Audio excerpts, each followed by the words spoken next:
Good morning, afternoon, evening, everyone. Welcome to our NM B2B technical webinar. I'm Claire Simonini, and I'll be chairing this event for the first time ever, so please bear with me. I'm part of the NM B2B core team handling customer support and access requests. Please note that this webinar is being recorded and will be available with the presentations on the event website as from the end of next week.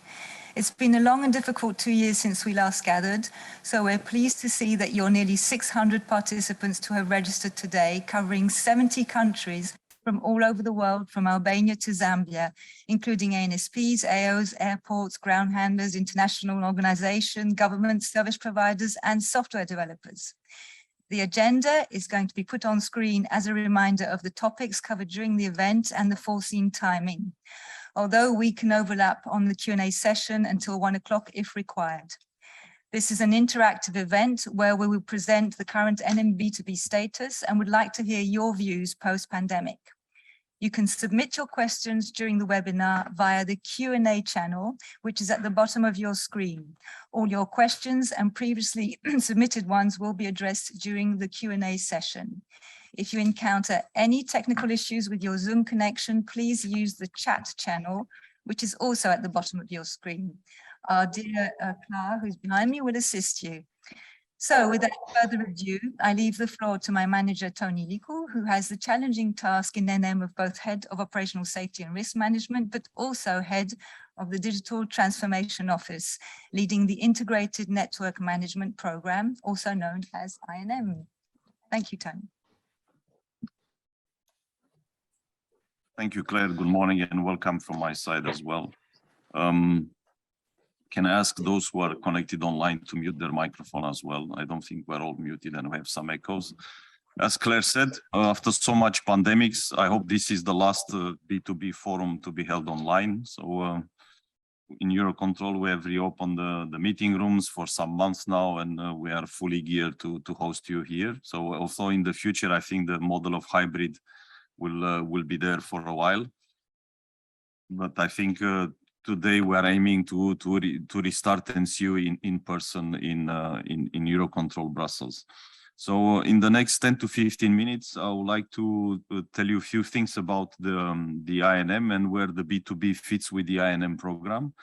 I mean, many of you, they have heard different pieces of this puzzle, but I hope today will be a bit more clarity on what you are going to receive from the INM.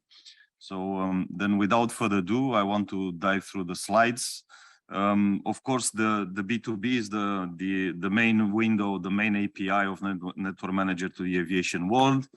The API as a toolbox to build complex workflows using small building blocks is one of the main enablers of digital transformation. The new department that I'm heading is called Digital Transformation, and the INM is one of the vehicles, but it's just one of the other vehicles that we use to do the transformation in Network Manager.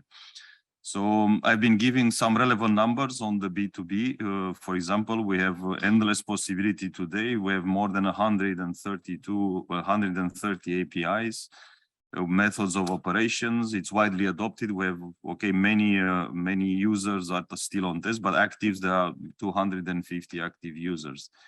So, and B2B makes it a very excellent candidate for the cloud. We have in our digital roadmap for INM to become totally cloud oriented in 2026. This is where our digital target architecture is set. And for that, I will walk you through this integrated digital roadmap. So, and then you will see at one point where B2B gets into the equation. We want more B2B, by the way. B2B remains one of our priorities. So, but we think that we will get more opportunities as we go along on this journey. This is an important slide, has been shown around for a while, and it shows different stream of this transformation. Basically, next year we have last legacy release, NM27, which will make us CP1 compliant, after which all the legacy systems will be frozen. We will still do bug fixing and maintenance, but there will be no developments.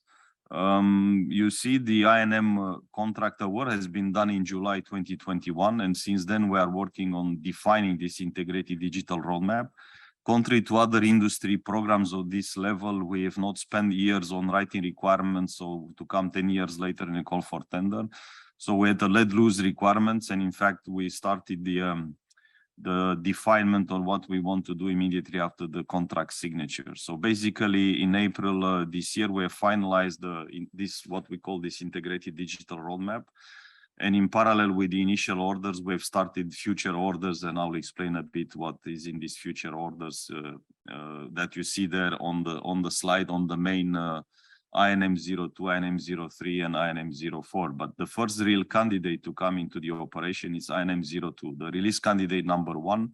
We will use it just to test the platforms and the digital infrastructure. So we are also building a new physical, evidence, not just software, because software is difficult to grasp. It's more metaphoric, but we have a building growing up on the premises, and that we are aiming to complete it by November this year. Start fitting the interiors will take another year, and to go operationally will be in November 2023. And we will probably start with the legacy system, and then a year later in 2024, by the end of 2024, to start with what we call the release candidate number 2. And because of the inflations and the issues that they are there today in the outside world, we put on hold another pieces of transformation, which has been the Mercator building, where today the operations room sitting on refurbishment is being placed on hold. So, but basically 2026 that you see there is the INM target architecture implemented, legacy, hopefully decommission it, and by then we will have single flight state. So today, as you know, we have 2 trajectories, one in flight and one in flow. So basically, release 27 makes us CP1 compliant. And then after that, all the resources, because today still the release 27, it's a priority ahead of INM, and this we are still competing on some resources. But after NM27, we will be having all the resources focused on the INM.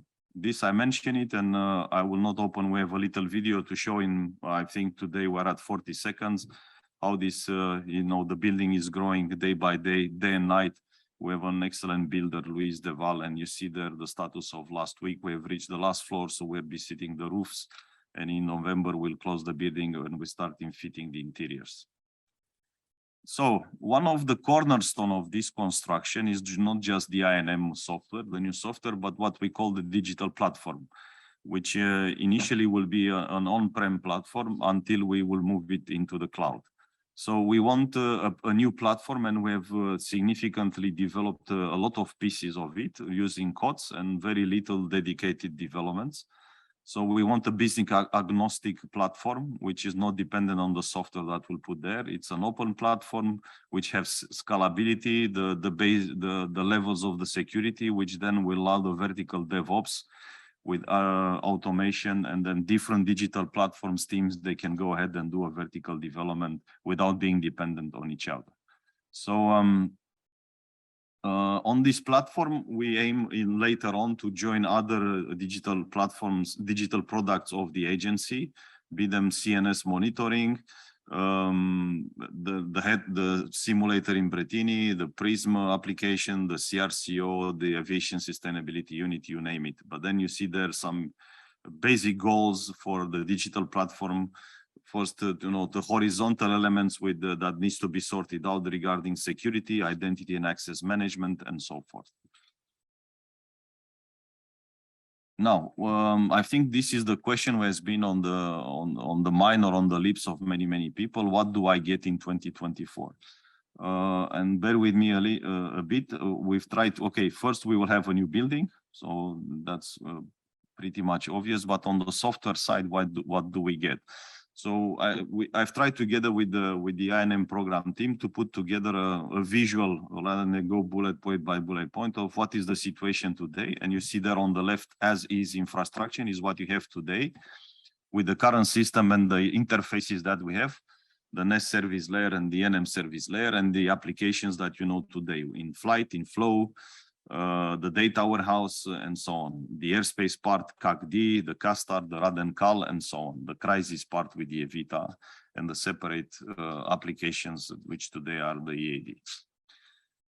And of course, you have the NM B2B and other elements that you see there, the HMI web, the SHME, and so on. So basically, the first foundation, we start with I would say the digital platform and the toolings. The digital platform, it's an OpenShift IBM platform, which will ensure a bit that you are used today of different environment, which is the NM development, the NM development test, the ops test, and the NM ops. That will be not too much different from what we have today.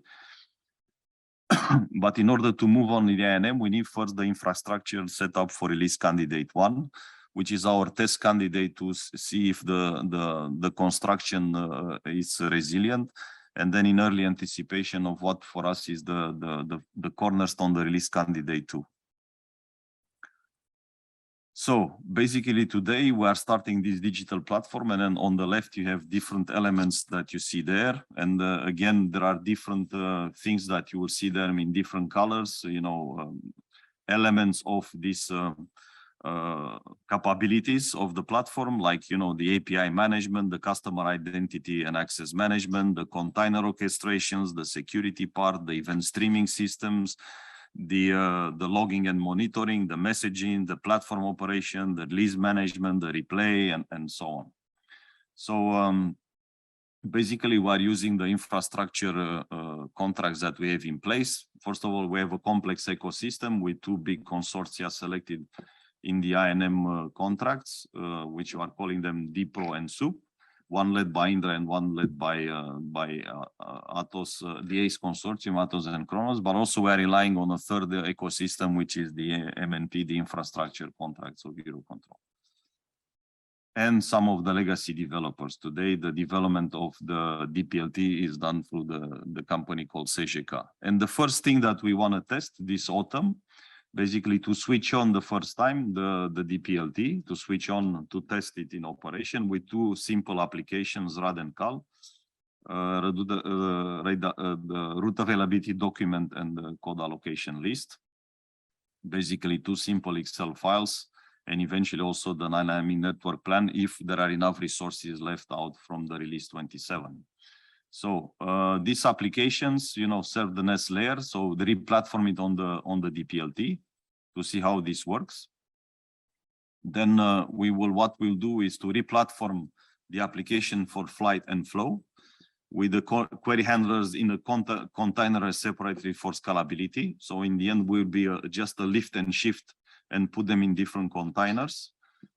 Without changing the look and feeling. So you will just retain the current HMI, but they will be on the different software. And you see different elements as I move along.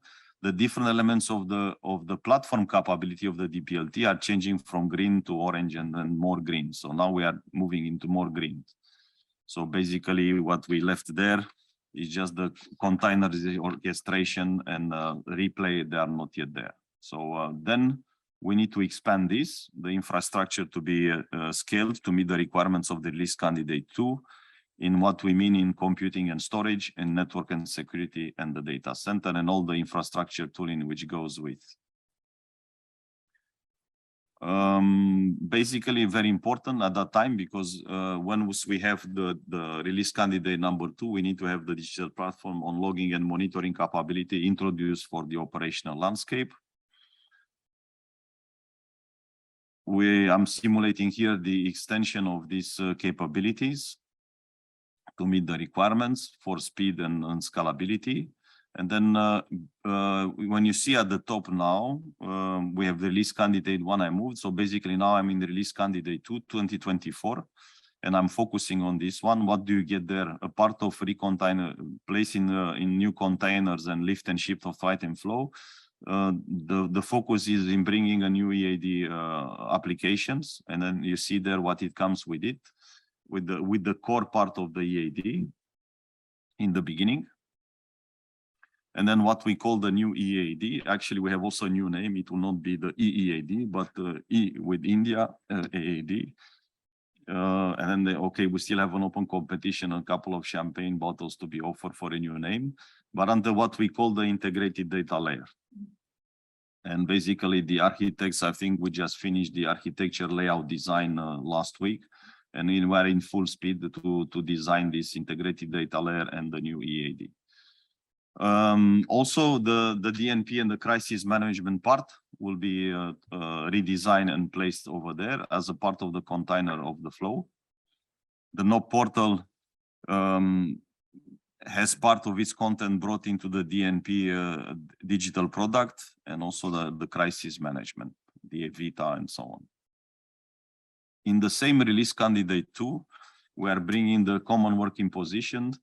The system has monitoring and configurator and transversal HMIs with an enhanced part of digital cyber and so on, you name it. So a number of digital products are DPs, they are the digital products. I've tried to put as many decode of the abbreviation in the note pages of the slide, so when Claire and the team will distribute it, you can take your time and go in slow motion on this, which now we go very, very fast. So basically, this is what it's about in release candidate number 2, which starts to change the landscape of how we operate. And remember, in 2024 will be 1 year from release 27, and then it takes a period of transition of what some people they call it the big stagnation. But we need this because the current platform are obsolete. We can do as many developments we can, but in few years times we will hit the wall, and we need to buy this time to lay a new infrastructure and a totally different I would say technology to be available to do us incredible things from 2026 onwards. Of course, we have release candidate number 3 and release candidate number 4, but I don't want to dwell on that. So basically, once we have reached this target architecture model that we have in 2026, basically by end of 26, we have the flight and flow integrated each other. I think I have that in the slides here. Parts also in release candidate number 3. Still in candidate 2, we have basically the replatforming of what we have today in the B2B. And also the B2C. So I'm hoping by that time we will have very little B2C, and I'm aiming to have as much as B2B as possible. Now, there have been little involvement of the external stakeholders until now, because what we gave to the industry consortia, we gave them the as-is elements that we have. And as we now embark on the journey, we have started different fusion groups, we call them, between internal people, developers, and gradually the external people. So we have 3 at the moment. One is looking at the EAD and CACD integration. The one is looking at the 4D trajectory, because that's very important on how the flight and flow will work. And then the other one is how we deal with the traffic volumes and restrictions in the flow. And then there are 15 to 17 orders to come to different digital products. And of course, the B2B is one. So hopefully soon we will set up this fusion group for the B2B, and we hope that the B2B team will take the lead and make it better than we have today. So because, moving, we're still, I agree, will be maybe still a period which will be with the digital platform, which is on-prem. But what we're trying to do is to put the toolings and the developments, which requires very little, dedicated development from our side, and use things that can be moved easily into, we are having a digital platform, which is native cloud, and then we'll probably move in Azure, not probably, certainly we need to move in Azure by 2026. And I think being cloud, that opens a new, I would say, modern era also for and opportunities for B2B. Release candidate 3, I will just, I don't want to zoom too much on that, but all these parts will have digital products. And then also the part of, the airspace management part, the restrictions and so on. And then in summary, well, let's get back to this one, I think, because this is important. Okay, I have a bit of delay between me and you. So the release candidate 3, so all needs to be green. So there are still few things left on the left side, which will go in the release candidate 4. But actually, I will need to check with because there are a lot of animation on this slide, so it is clear once we PDF the slides or we just distribute these slides as is, so you can play with them and see who is moving when and how we re-platform that. So just my last slide in conclusion. So far we are very well on track, including with the building, but also with initial orders and the new orders, where our red line is to stay within this 300 million euro envelope. The legacy is frozen as of next year with release 27. What we call it integrated digital roadmap, which is the NM program, but also the digital platform in itself. We had 70 million euros to the 300 million euros because that serves the INM, the legacy systems. We have to re-platform some of the legacy to be in the same time with the INM on the digital platform, and then decommissioning parts of the legacy as we go along by 2026. And certainly, I'm also impressed by the builder that we have, so the new ops room to be on time. So that's it from my side. A quick intro and dive into the INM. Back to you, Claire. Thank you. Thank you, Tony. So please don't forget to submit your questions on each topic via the Q&A channel. So now we'll hear from my dear colleagues Alessandro Prestigiacomo and Francisco Racciani, who's also known as Paco, and who's taking time out from his holidays in Spain to be with us this morning. So thank you, Paco. They are followed by Joanna Coliban and Alexandra Nezik, then our guest Ivan Diaz Perez from NAR with their user testimony. They will each introduce themselves and present the NM B2B client integration topics. Thank you.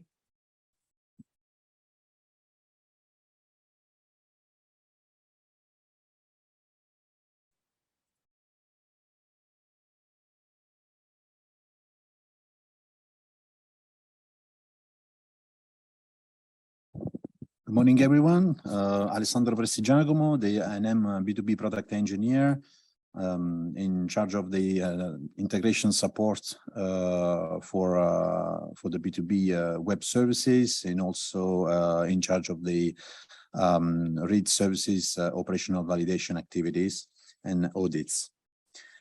So today, what I would like to present to you is, let's say, the state of union. How the API has grown in the last years, how the user base then grown as well, how the users are using our web services, and what is, let's say, at the moment the performance of the API. So we've chosen the last 3 years as a reference time frame to highlight differences between pre-COVID and post-COVID activities, and so we wanted to show the evolution along the last 3 years. As you can see, the number of the B2B service operations has grown as well. During this time, we basically increased by more than 30% the number of operations available today compared with 2019. Of course, this is following the aim of supporting a larger variety of operational use cases. This is the number of active organizations, the number of operational stakeholders that we are serving at the moment, with 2 different lines in the chart. The light blue representing the number of users in the pre-ops platform. Pre-ops platform, as you probably know, is our testing and validation platform. Whereas you have on the on top of it in dark blue the line representing the number of users on the ops, the actual operational platform. We had an average of 34 new ops users every year. Well, experts in demographics said that COVID would have spiked birth rates everywhere, like a post-COVID baby boom. Well, actually, what happened is that we had almost double the number of active users. So seriously, what's wrong with these people? Anyway, let's look at these other charts. This is also representing the number of active client certificates. We almost doubled them in the last 3 years. We also conducted a significant number of operational validations, meaning that, as you can see in the dark blue line, represented by the dark blue line, the number of applications and instances of those applications in ops have been increasing all over the time significantly. Well, it's a massive growth, which clearly indicates that the NM web services are no longer perceived just as an IT thing, right? On the contrary, they are considered as more and more as a crucial factor in delivering operational efficiency, scalability, agility for most of our ATM stakeholders. Let's have a look at the user base composition. We have on the left side the pre-ops.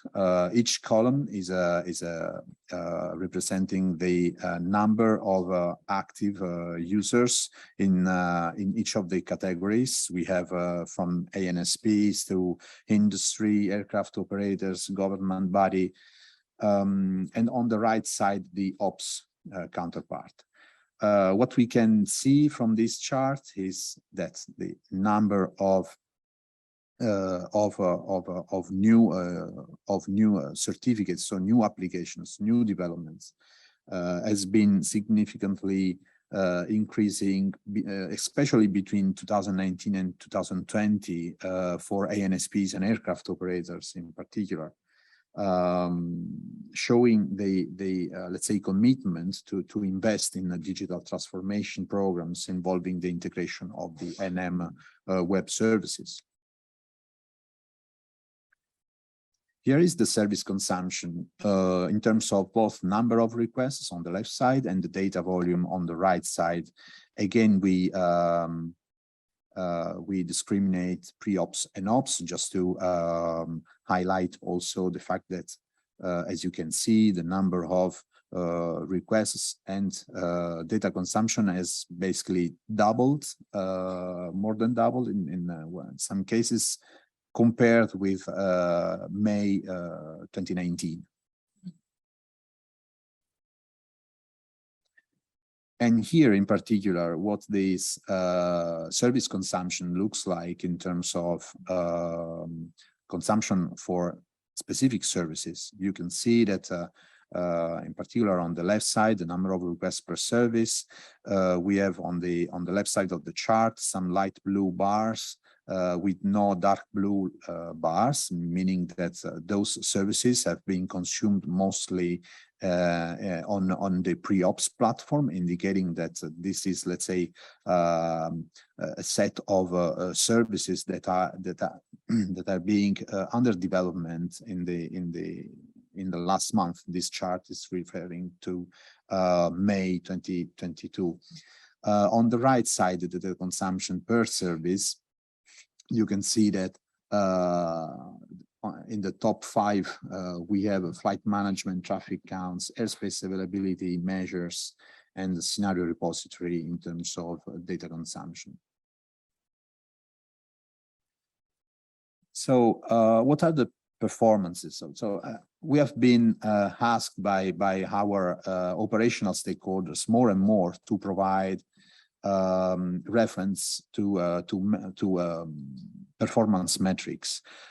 This is because actually they are relying more and more on our web services, and the NM B2B became let's say one of the pillars of those businesses, and so they rely on us also for continuity and availability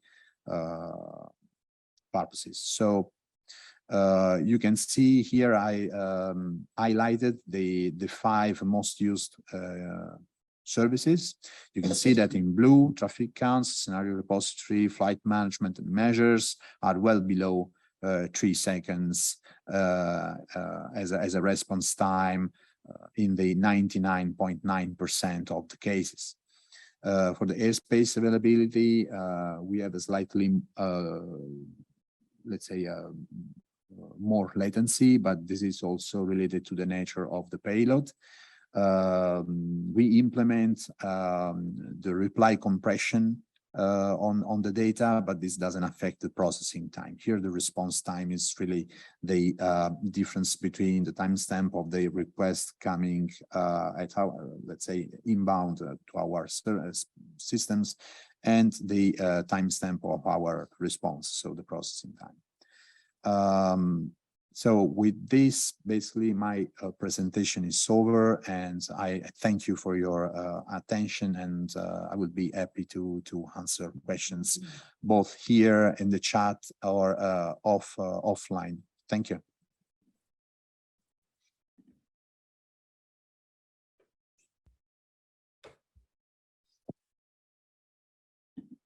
Hello, good morning. Can you hear me? Yes, we can. Thanks, Becca. Okay, great. Sharing the screen. It's is it working? Are you seeing my screen already? Yes, we can. Great. Okay, well, good morning, everyone. My name is Francisco Graziani, and I am B2B product engineer together with Alessandro. I want to talk to you about the onboarding journey, which is the process our users follow to go ops in the NM B2B services.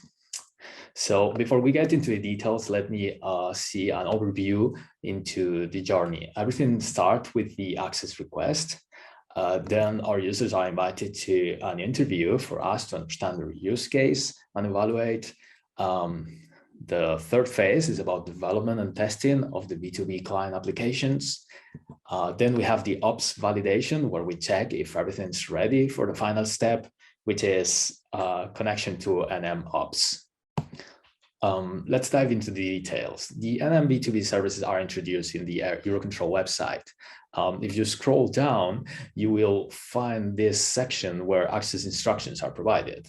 If you click here, then you can fill the access request form. Shortly after you fill the form, you will be contacted with an interview invitation. In order to prepare the interview, we recommend to browse our documentation. So you can let us know which specific services you would like to use. And additionally, you can gain knowledge of the B2B services. During the interview, you will be asked to present your use case and the organization. And this is key when it comes to eligibility. There are things that are important for our the B2B policies. If the data will be freely accessible over the internet, if you are an ATF-CM actor, or if an ATF-CM actor is your final client, your user. Well, there will be an agreement.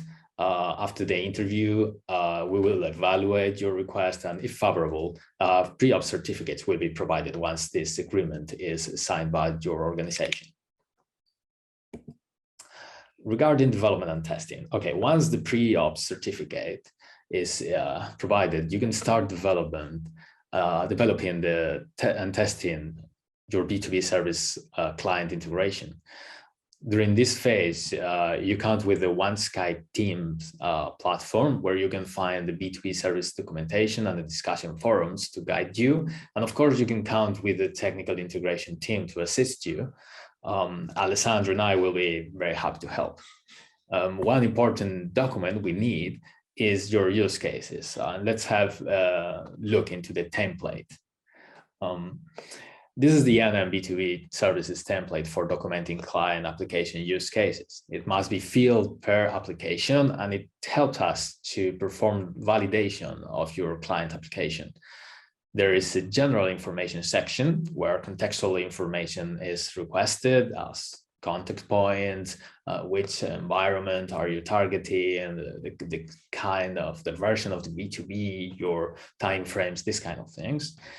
There is a use case section where you can describe which specific service operations or public subscribe topics you would like to use, and with what purpose. Of course, you can provide details of any kind that is relevant for us to understand what is the expected usage. And this takes us to the ops validation. First, okay, you will be asked to provide these use cases. This will be essential for the exercise. Then for the read services, so services that are read-only, like request flight plan, for example, we need your client application to run for 10 days. So we have a big enough sample to assess. And then, okay, we need to know when this is ready, when you have run your application for 10 days. And then we will assess the usage by looking into these indicators depending on if you use request reply interfaces or only publish subscribe, or both, normally both. And we will check consistency with use cases and the user profile, the number of requests and data volumes, syntax quality, overloads, a number of topics, a number of indicators per pattern. Okay, and for the write services, this is a little bit different, of course, and my colleague Alexandra Nesik will tell you more in a few minutes about this particular one. Then finally, when everything's ready, an ops certificate will be provided and you will be able to connect to the B2B services on ops. Let me present you very briefly some practical resources and support contact points. So on the Winesky Teams, you have the B2B service documentation, you have the discussion forums per different areas or topics, you have a lot of contact information that you can use depending on why you need support. And of course, there's the announcements section where if any kind of migration or change needs to be announced, you will be informed. Hey, you can subscribe and get an email automatically, of course. Finally, there's all the contact point for administrative support in general. We have this email address. And before I close on this, it's important for us to tell you, don't forget to inform us if you update your application. You may need to go through operational validation to check that the changes didn't affect your consumption in a way that was not foreseen. So before I finish, I would like to summarize the onboarding journey again. Everything starts with the access request, which you can find in the website. Then you will be invited to an interview where there's some criteria for eligibility. Then the development and testing phase, you will be supported by documentation and our integration team. You will use our template to document your use cases, which will be key for the ops validation, where we will look into some indicators. And if everything goes well, or whenever everything is ready, you will be able to go ops. So thank you for your attention and look forward for your questions at the end of the webinar.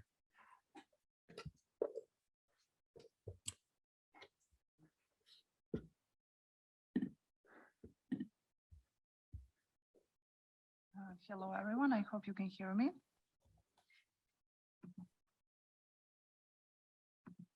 My name is Alexandra Nesic, and I am working on organizing right service operational validations.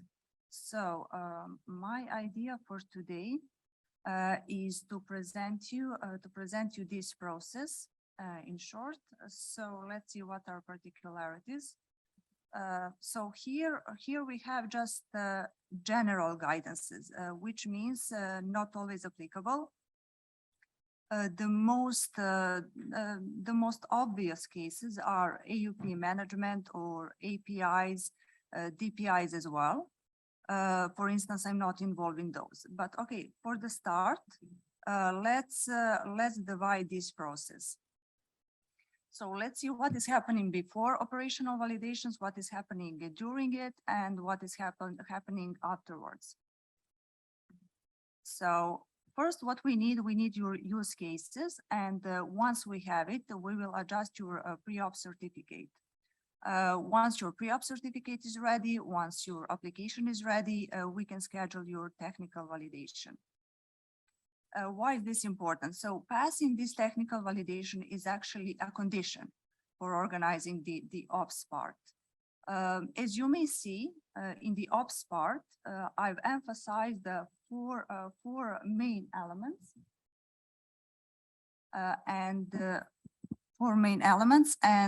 for instance, first, all testing is done on pre-ops platform. So even though it is ops validation, testing is done on pre-ops platform.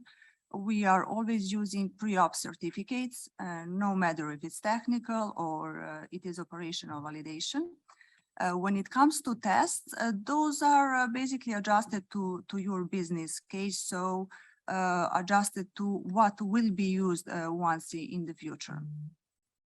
And now when it comes to documentation, well, I would say, and not just for this segment, but maybe for entire process, the most important documents would be operational deployment document, right service document, different business documentation that is applicable for your case, of course.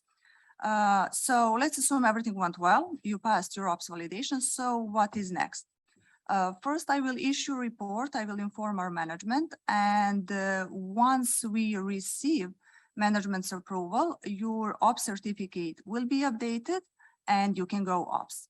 So in order to ensure the quality, we will continue to monitor the usage of the right services, and that will be done on monthly level. So let's now see one specific situation where we need to go through this process again. So what are those situations? For instance, your business case is updated, is extended, is somehow modified. There is installation of a new system or maybe new generation of the existing system. There is some software or system change that may impact the quality of the B2B services. So once we have that information, what is changed, then we will assess it, we will discuss, and we will decide what are future steps. So do we need additional testing? Maybe we need to repeat the full validation. Maybe no action is required at all. So basically it depends on the change itself. However, the most important thing to remember from here is that we actually need information from you, what was changed. Otherwise, we won't be aware of it. And now, let's go together through this list of all phases that I mentioned so far to see who are participants, and probably for you, the most important, who is your NM contact. So you can directly get information or assistance, and that will be the quickest possible way. So, okay, it's obvious providing business case that is done by customer, but what about updating pre-op certificate or updating op certificate or enhancing certificates? Main contact for that is Claire. So those requests should be addressed to B2B customer support. When it comes to validations, technical validation is performed by B2B technical coordinator and customer, whether ops validation is performed by myself as B2B support staff by customer, and also here we have ops staff participation. So ops staff participation is actually mandatory, and it is my task to ensure presence of our ops colleague during this phase, as well as to issue the report and obtain the management's approval once ops validation was successful. And finally, what about this repetition of the validation process? Involvement of our staff depend on extent of the change, on the nature of the change. But that first information about change itself, that should be communicated to Joanna as the B2B domain manager and to me as well. So this was just a short summary of this process for the better understanding. Of course, for your particular case, for more information, you can always reach us and we can discuss in details. That would be it for me. Thank you.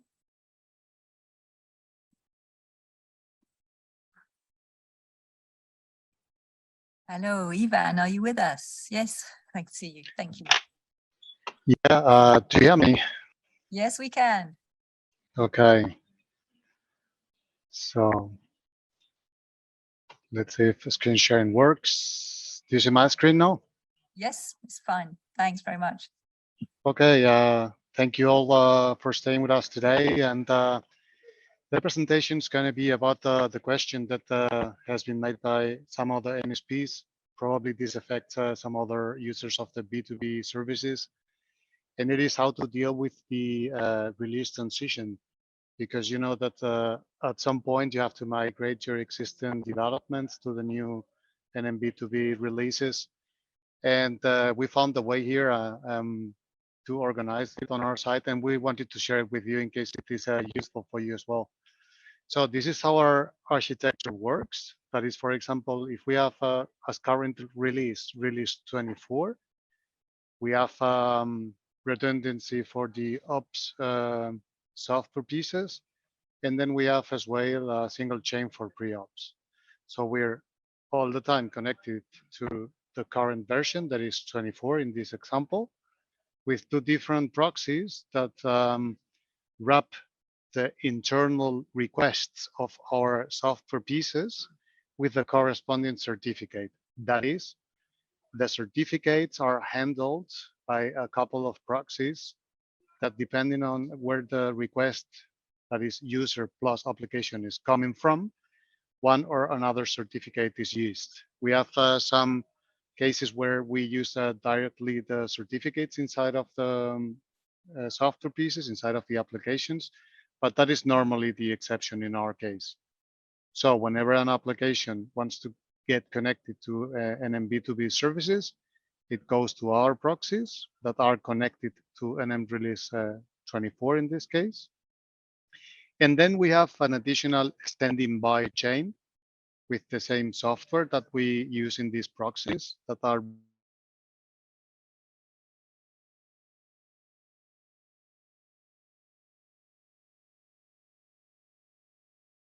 wrapping requests being made to stable situation. These are not usually this release 25. And at some point it is offered on pre-ops, then a little bit after on pre-ops, on ops, sorry. And how would to use the transition, or how we do organize the transition there. So the standing by chain that you've seen before, that is this one here, is then connected to the next release, in this example 25. So these are two different internal URLs that we have to set up in our software applications.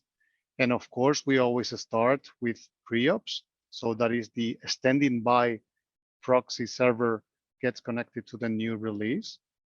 We migrate each software piece first on pre-ops. Then once they are migrated, they connect to EUROCONTROL via these two additional proxies. So you see, in a transition situation, we have legacy software applications that are not migrated yet. They connect with the previous stable proxies to EUROCONTROL, to the previous release, because a new one is coming, 25.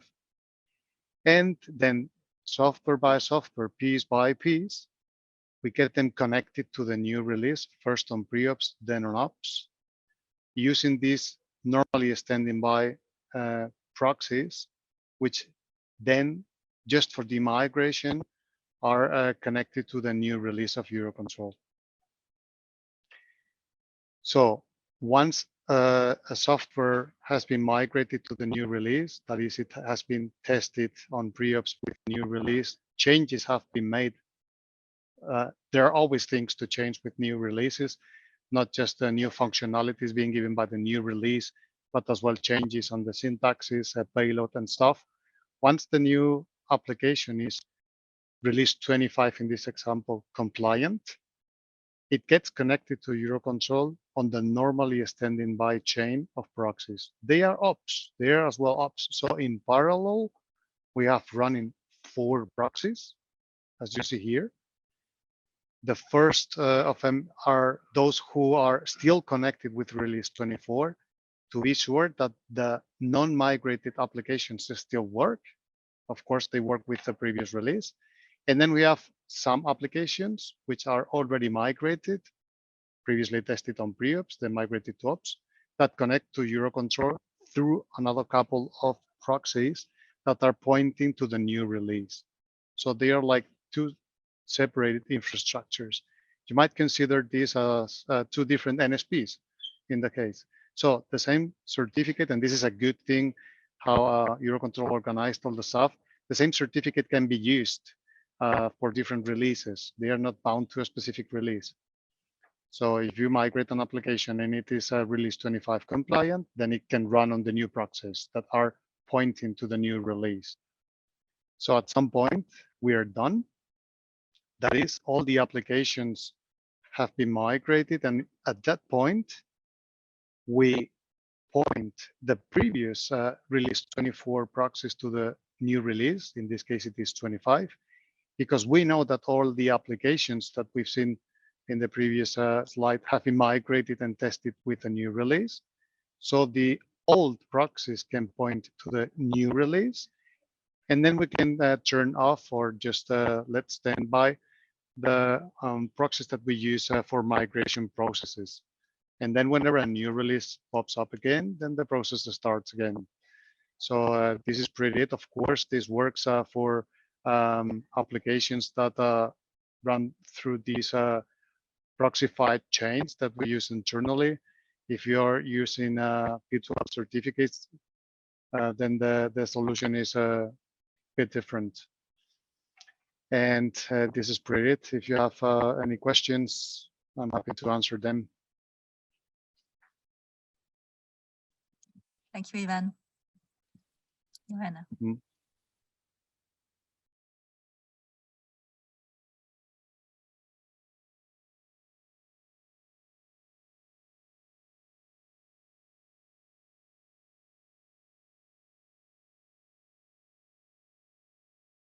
So we have a microphone issue being,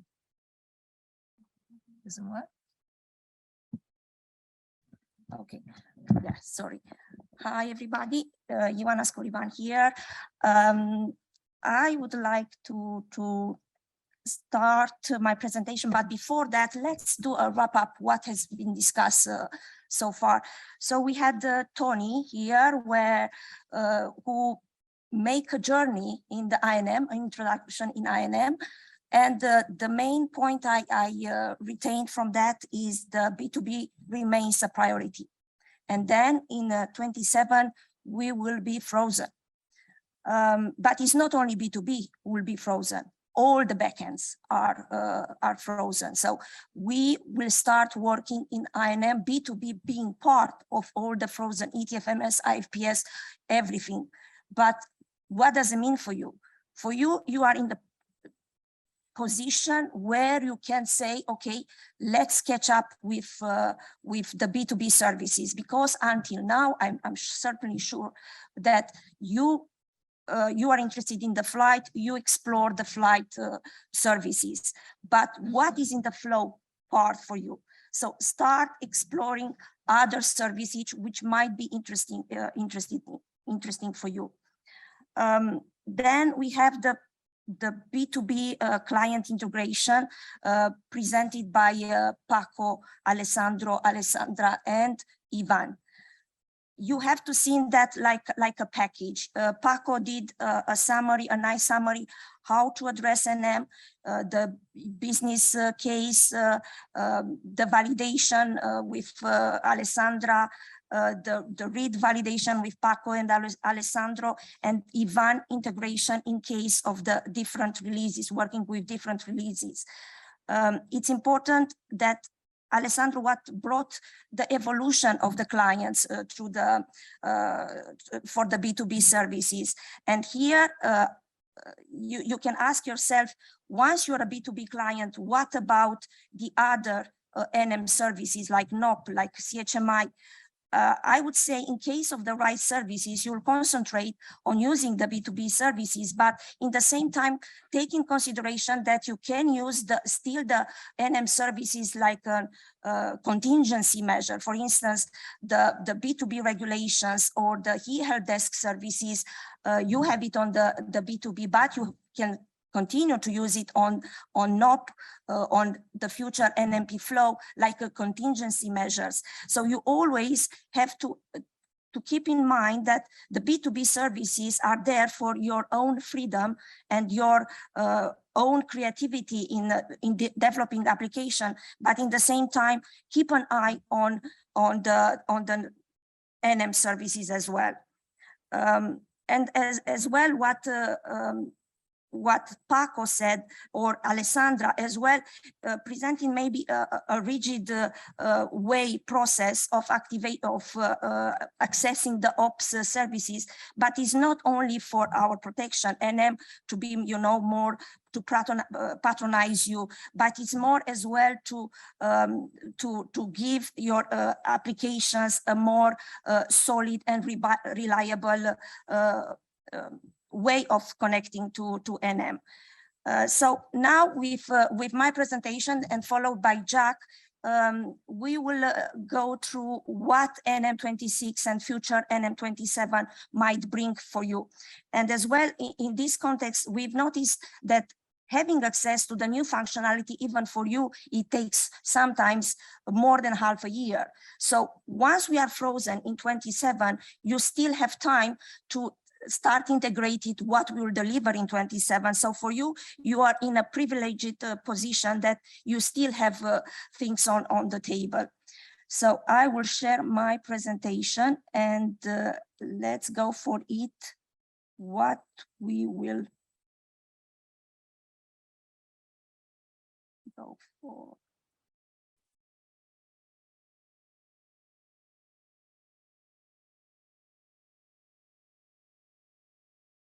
As usual, a lot of text, but I hope you'll be able to use the presentation later on, like, digging deep what Tony just said to understand and to be used like a way of training. In each release, we are coming with a package of function block, what we are calling, or technical blocks, and each technical or function block contains the change request. And then we are presenting through different channels, NM release notes and B2B release notes as well. What we are doing as well in these releases, we are integrated as well bug fixing. What has been presented here after 27.0 release, we are going for the bug fixing as well. So once we've noticed something blockage or something which is not working properly, we will not say, okay, we'll wait another 2 years to integrate. No, we will go for it. We will assess it. Will be a heavy process to decide to go for integration, but we will not stop there. So the first three slides of my presentation are in fact trying to highlight the incidents we are fixing in this in the past NM26 releases. Why they are important? They are more important, I would say, because might affect directly your application, the way you're using the B2B services. And this observation, we got it from our clients, for the B2B clients, saying, guys, sometimes we are missing an information, and to fix it on our side, it takes more time. So when the B2B release notes are there, please concentrate first on the incidents planned to be fixed and will be delivered in 26. So I will start briefly on these aspects. First of all, to let you know, for instance, the fix initiator, who requested that one and what we try to fix. The first point was, for instance, was raised by an external client saying that he had difficulties to match what is presented in the traffic counts with the occupancy flight list. And it happens because, for instance, in the airspace profile, we are giving the information at the seconds precision, but in other services, we are stopping at the minutes. And because of the rounding mechanism in place, sometimes what is presented like a traffic count does not match in the flight list. So we tried through this incident to fix that, that operational scenario possible. The second incident, we try to clean an old implementation, and that it's not a direct impact on you, but it's more a cleanup case. The third incident, for instance, we try to align what has been received through the B2B to the CUA with the backend system, which is in this case ETFMS, just to align, for instance, a wrong input through the CUA not to reach ETFMS and not be compatible with ETFMS, because when it happens, we have we have a big ink, not an incident type 2. What, in fact, an explanation of this incident type 2, in fact, some of them are decided to be fixed in the next release, so we can wait. Some others are coming like ink, observation coming from CSO, and then again we were discussing if we need to patch or we can leave until the next release, just not to disturb the client application as well. For instance, another incident here, we are trying to fix and is fixed already when we are the fourth incident I'm talking about, the e-help desk ticket choice, when the most penalizing regulation was not mandatory, for instance, and that one reaching ETFMS, the error raised was not clear to the externals. We will pass to the next slide. These are more internal requests when, again, we apply an alignment between what is specified on the B2B with what is specified on ETFMS.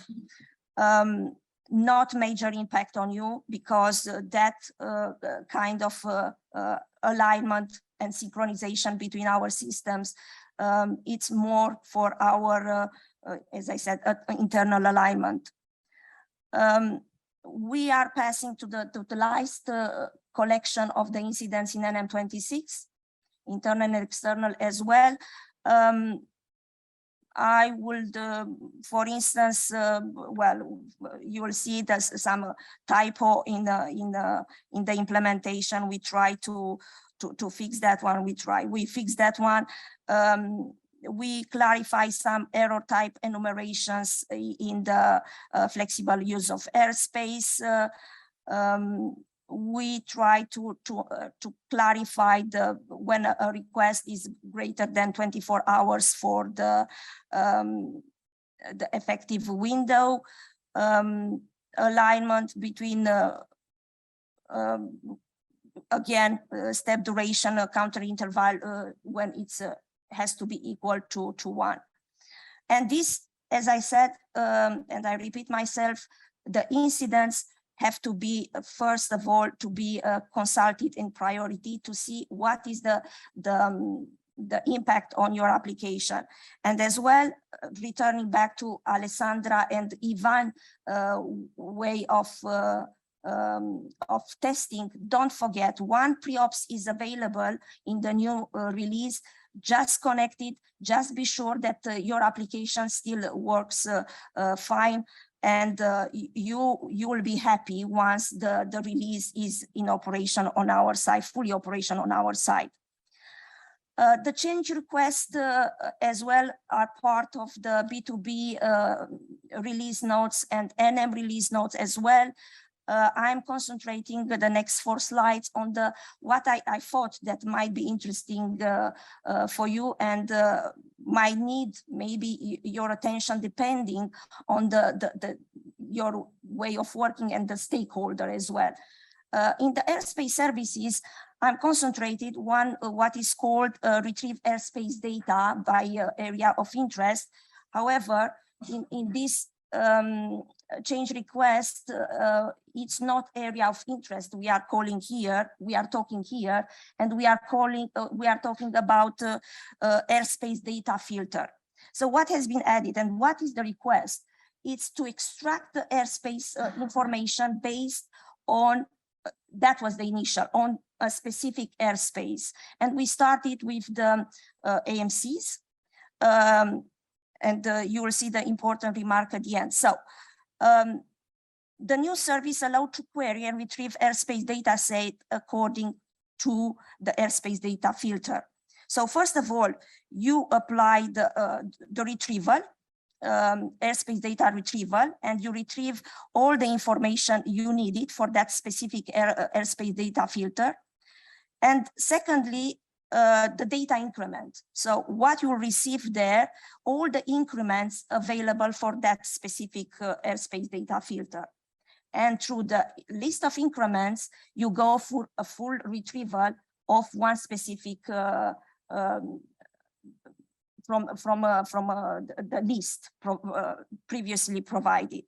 So, but this is not, as I said, is not for an area of interest, but is for an air navigation unit ID responsible AMC.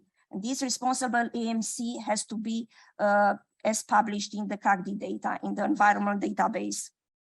The next change request is explained in the flight services, is present in the flight services. And here we enhance something already existing based on an external request to have the possibility to identify and to see the invisible flight in their airspace. What is an invisible flight, in fact? You know very well that NM, IFPS, ETFMS are dealing with GAT and IFR flight plans, but mixed OAT, GAT, IFR, VFR. And as well, you know very well that our process in ETFMS is for flights defined as invisible. They are not present in the traffic counts for that specific reference location. It happens as well that some invisible flights, OAT or VFR, to start operating, to change the flight rules and to start operating GAT and IFR when they're supposed to go invisible. So what we are trying to fix here, trying to expose the information, which is already present on NM side, is just to let you know when a flight was defined invisible and suddenly it's changing the route. So you will be able to produce a flight list with flights defined as invisible by using a flight visibility attribute. Please read the B2B reference manual where all these cases are well defined, because if you see from the table, you will have cases of invisible before visible. That's very tricky, but it's not tricky if you read it as such. Go for explanation and try to read and understand what is the concept there. We move to the publish subscribe services with the last two slides, but in fact, this specific slide is tackle the aircraft operator and is more linked to the e-help desk service, which could be considered like a flow service. I wanted to present that information because it will, for the aircraft operator using the e-help desk service, through the MCDM topic publish subscribe, they will have the information when, for instance, an FMP is asking for a specific e-help desk ticket for their flight. A simple case, an FMP is asking for a slot improvement for a Speedbird flight. British Airways will be informed that a request has been addressed for them. How? In the publish subscribe MCDM topic under the item and the role info. that works as well, of course, when an helpdesk ticket is addressed through the NOP. So whatever is reaching ETFMS and it concerns one of their flight, this service will give you the possibility to find out what was the request and not to double the request to NM. Last slide.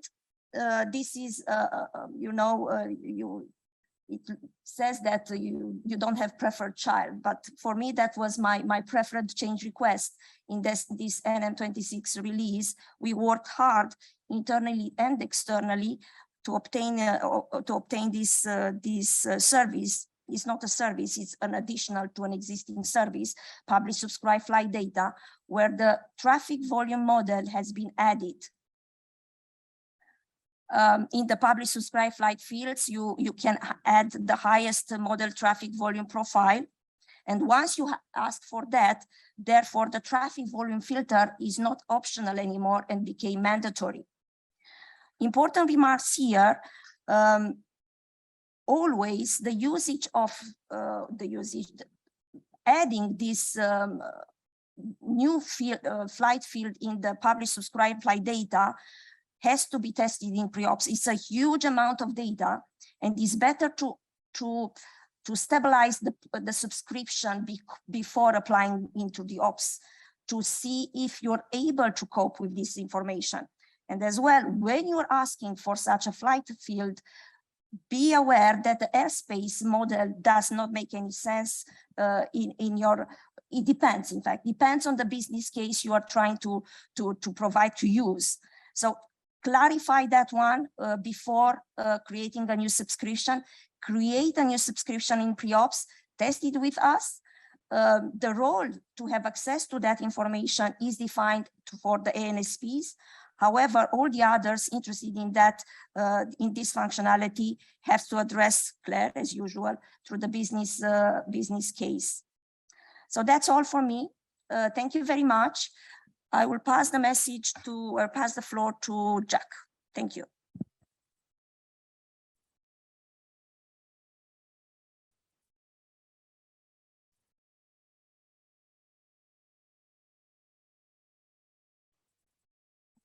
So Jacques is just connecting for us and he will introduce himself to us. Thank you, Jacques.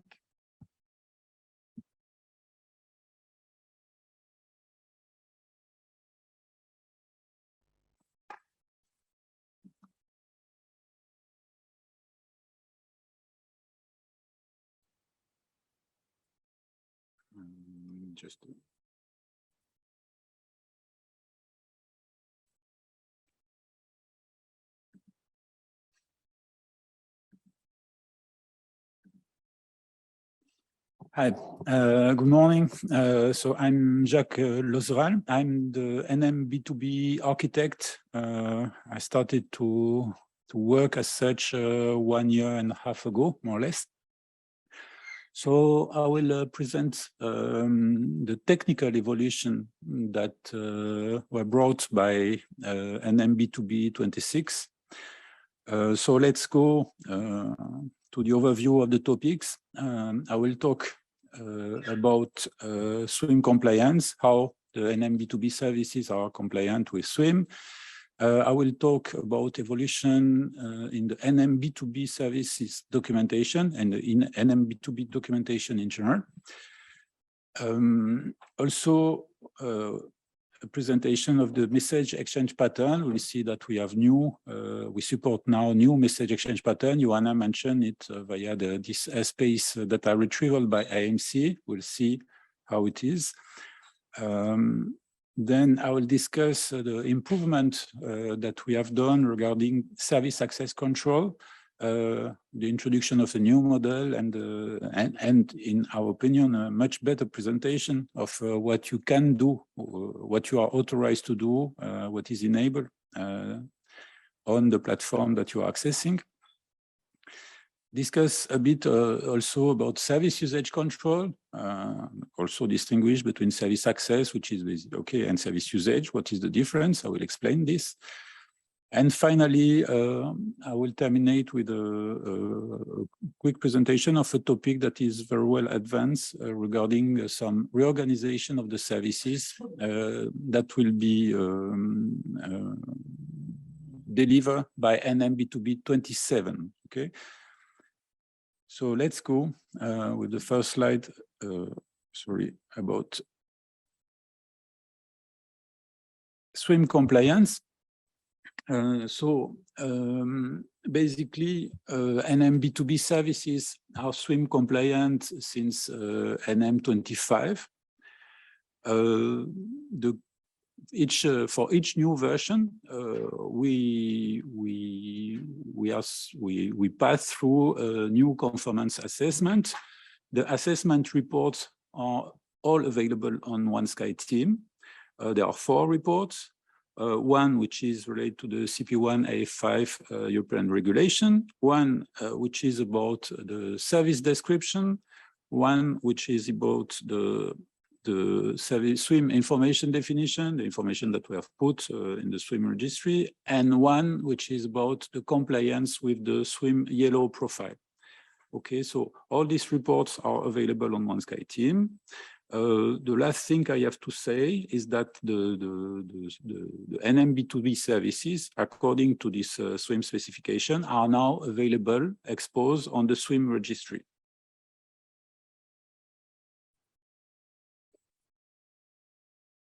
So next topic is about the NM B2b documentation.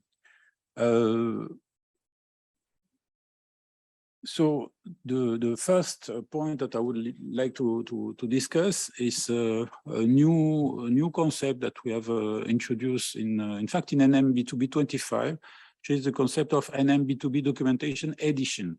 What is an edition of the NM B2b documentation? It's something that groups the reference manual, the release notes, the WSDL and XSD, so the schema, and also the B2B example that we provide.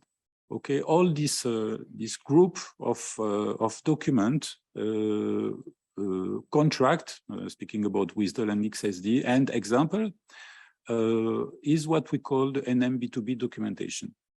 So from NM B2b 25, we decided to publish several editions of the documentation. Basically, we have an edition 1 that is that we publish a few months before going ops with the version. So, for example, this year, I think the edition 1 was published in January of 2022. The first edition of beginning of February, first edition of the NM B2b 26 documentation. In fact, a draft edition was already published in December, so that's how we try to publish as soon as possible, so that you have time to prepare the release migration, and so possibly to adapt to your software to the new version as soon as you want. We publish new editions of the same version when we believe it is necessary. So what can trigger the publication of a new edition is that we have realized that we have some bugs in the contract, or some piece of documentation is unclear, and we receive several questions about that, and we would like to clarify some points. So there is no precise reason, but okay, all this kind of cause, this kind of changes. In fact, we meet regularly with Joanna, with Sergio, with Alessandro, Paco, State also, and we discuss whether there is a need for the publication of a new edition. And when we agree, then we publish this new edition, we prepare it, and then we publish it. We don't want to publish too many times, so it will be maximum 1 per month. Okay, so we have already published the edition 2 of the NM B2b 26 services. We'll publish the edition 3 probably mid of July. So regarding the publication channels, nothing has changed. Still OneSkyTeam available, and you know that you can also get the documentation via the NM B2B Info Services of the General Information Service Group. You have 4 requests: one to download the reference manual, one to download the WSDL and XSD, one to download the example. This one, addenda errata, is obsolete. You should not use it anymore because we don't use this, with this new concept of edition, we don't use anymore this addenda errata publication. Release information is still available, and I will discuss about the 2 others. So mainly reference manual, WSDL, and scenario are the 3 method operation that allows you to download via the B2B services the NM B2b documentation. We might have some, we try to minimize as much as possible the desynchronization between the publication on one SkyTeam and the NM B2B general info. There can still be some slight desynchronization because sometimes we are forced to publish a patch on ops, and this patch includes a documentation update, which is not instantly reflected on one SkyTeam. We will try to solve this problem in the future, but we are trying, in fact, to solve it. But okay, I tell you. So the most up-to-date documentation is available via the B2B service, but in fact, it should not. It should be really very, very close from the one SkyTeam. As soon as we publish a big change, we will adapt. We will republish also on one SkyTeam. Okay, so that's for the NM B2B documentation edition. Then let's go to the next topic.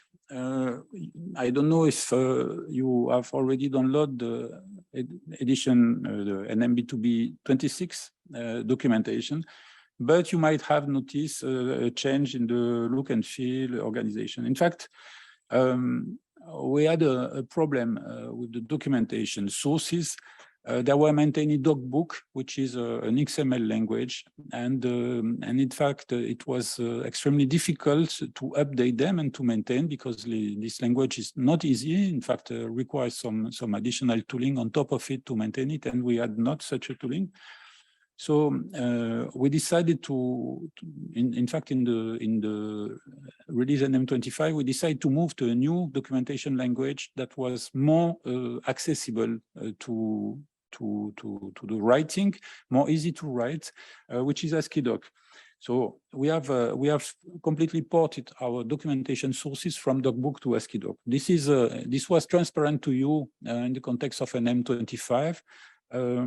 Now we are, because we were retranslating from ASCII-Doc to DocBook, now we have completed this work.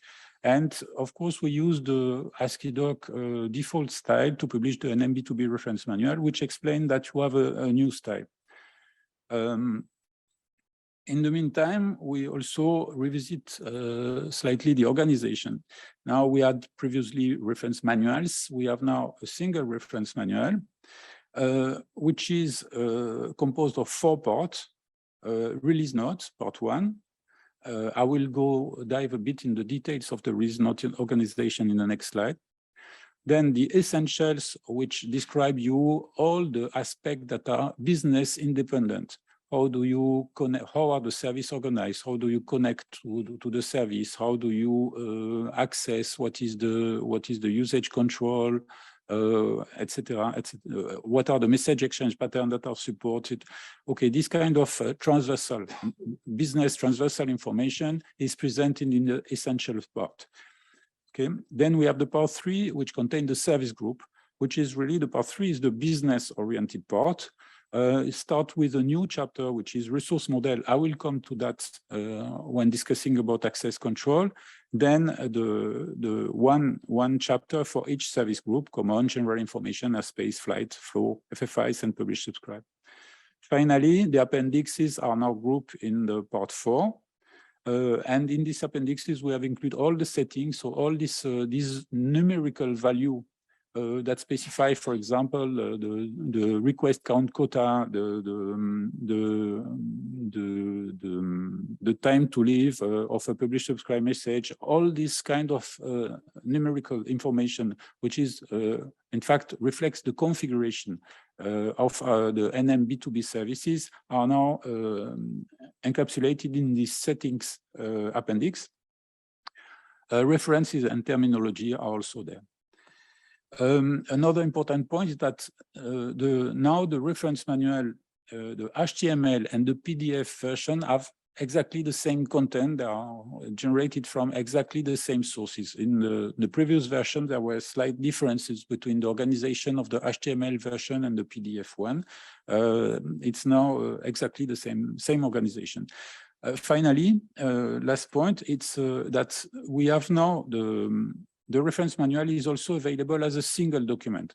So if you want, you can have all these 4 parts available in a single document in HTML, but also in PDF. It's a 1,500 pages document. Okay, at least this is in fact the official document that is submitted for approval here in the NM publication process. Regarding the NM B2B API and exchange model, I think I don't know if you use it, but it's where we present the port types, so the services and the data types in a navigable website, in fact, using the Java doc presentation layout. This is still available. It remains completely unchanged, so you can still use it. And regarding the NM B2B reference manual annexes, ADR reference, FixM extension, FixM reference, they are still also presented separately, and nothing has changed regarding that. Finally, there is a last part that does not appear here, but is here. The previous version release note are still available also. So that's for the high-level organization of the documentation. Now let's dive a little bit in the release note. We tried also to improve a bit, to improve the release note and to distinguish the different parts that we believe present some interest for you. So the first part is the NM B2B version. In fact, each time, okay, here I come to a short clarification. And in fact, in the previous presentation, not the Johannes one, the inner one, I noticed a little confusion. In fact, we have NM release and NM B2B version. And in an NM release, which each time we deploy an NM release, like in April, we have deployed the NM release 26, okay? This NM release deployment came with, in fact, the exposure of a new NM B2B version, which is the NM B2B 26 version, and the decommissioning of 3 NM B2B version, 23, 23.5, and 24. So this is the first chapter of the release note.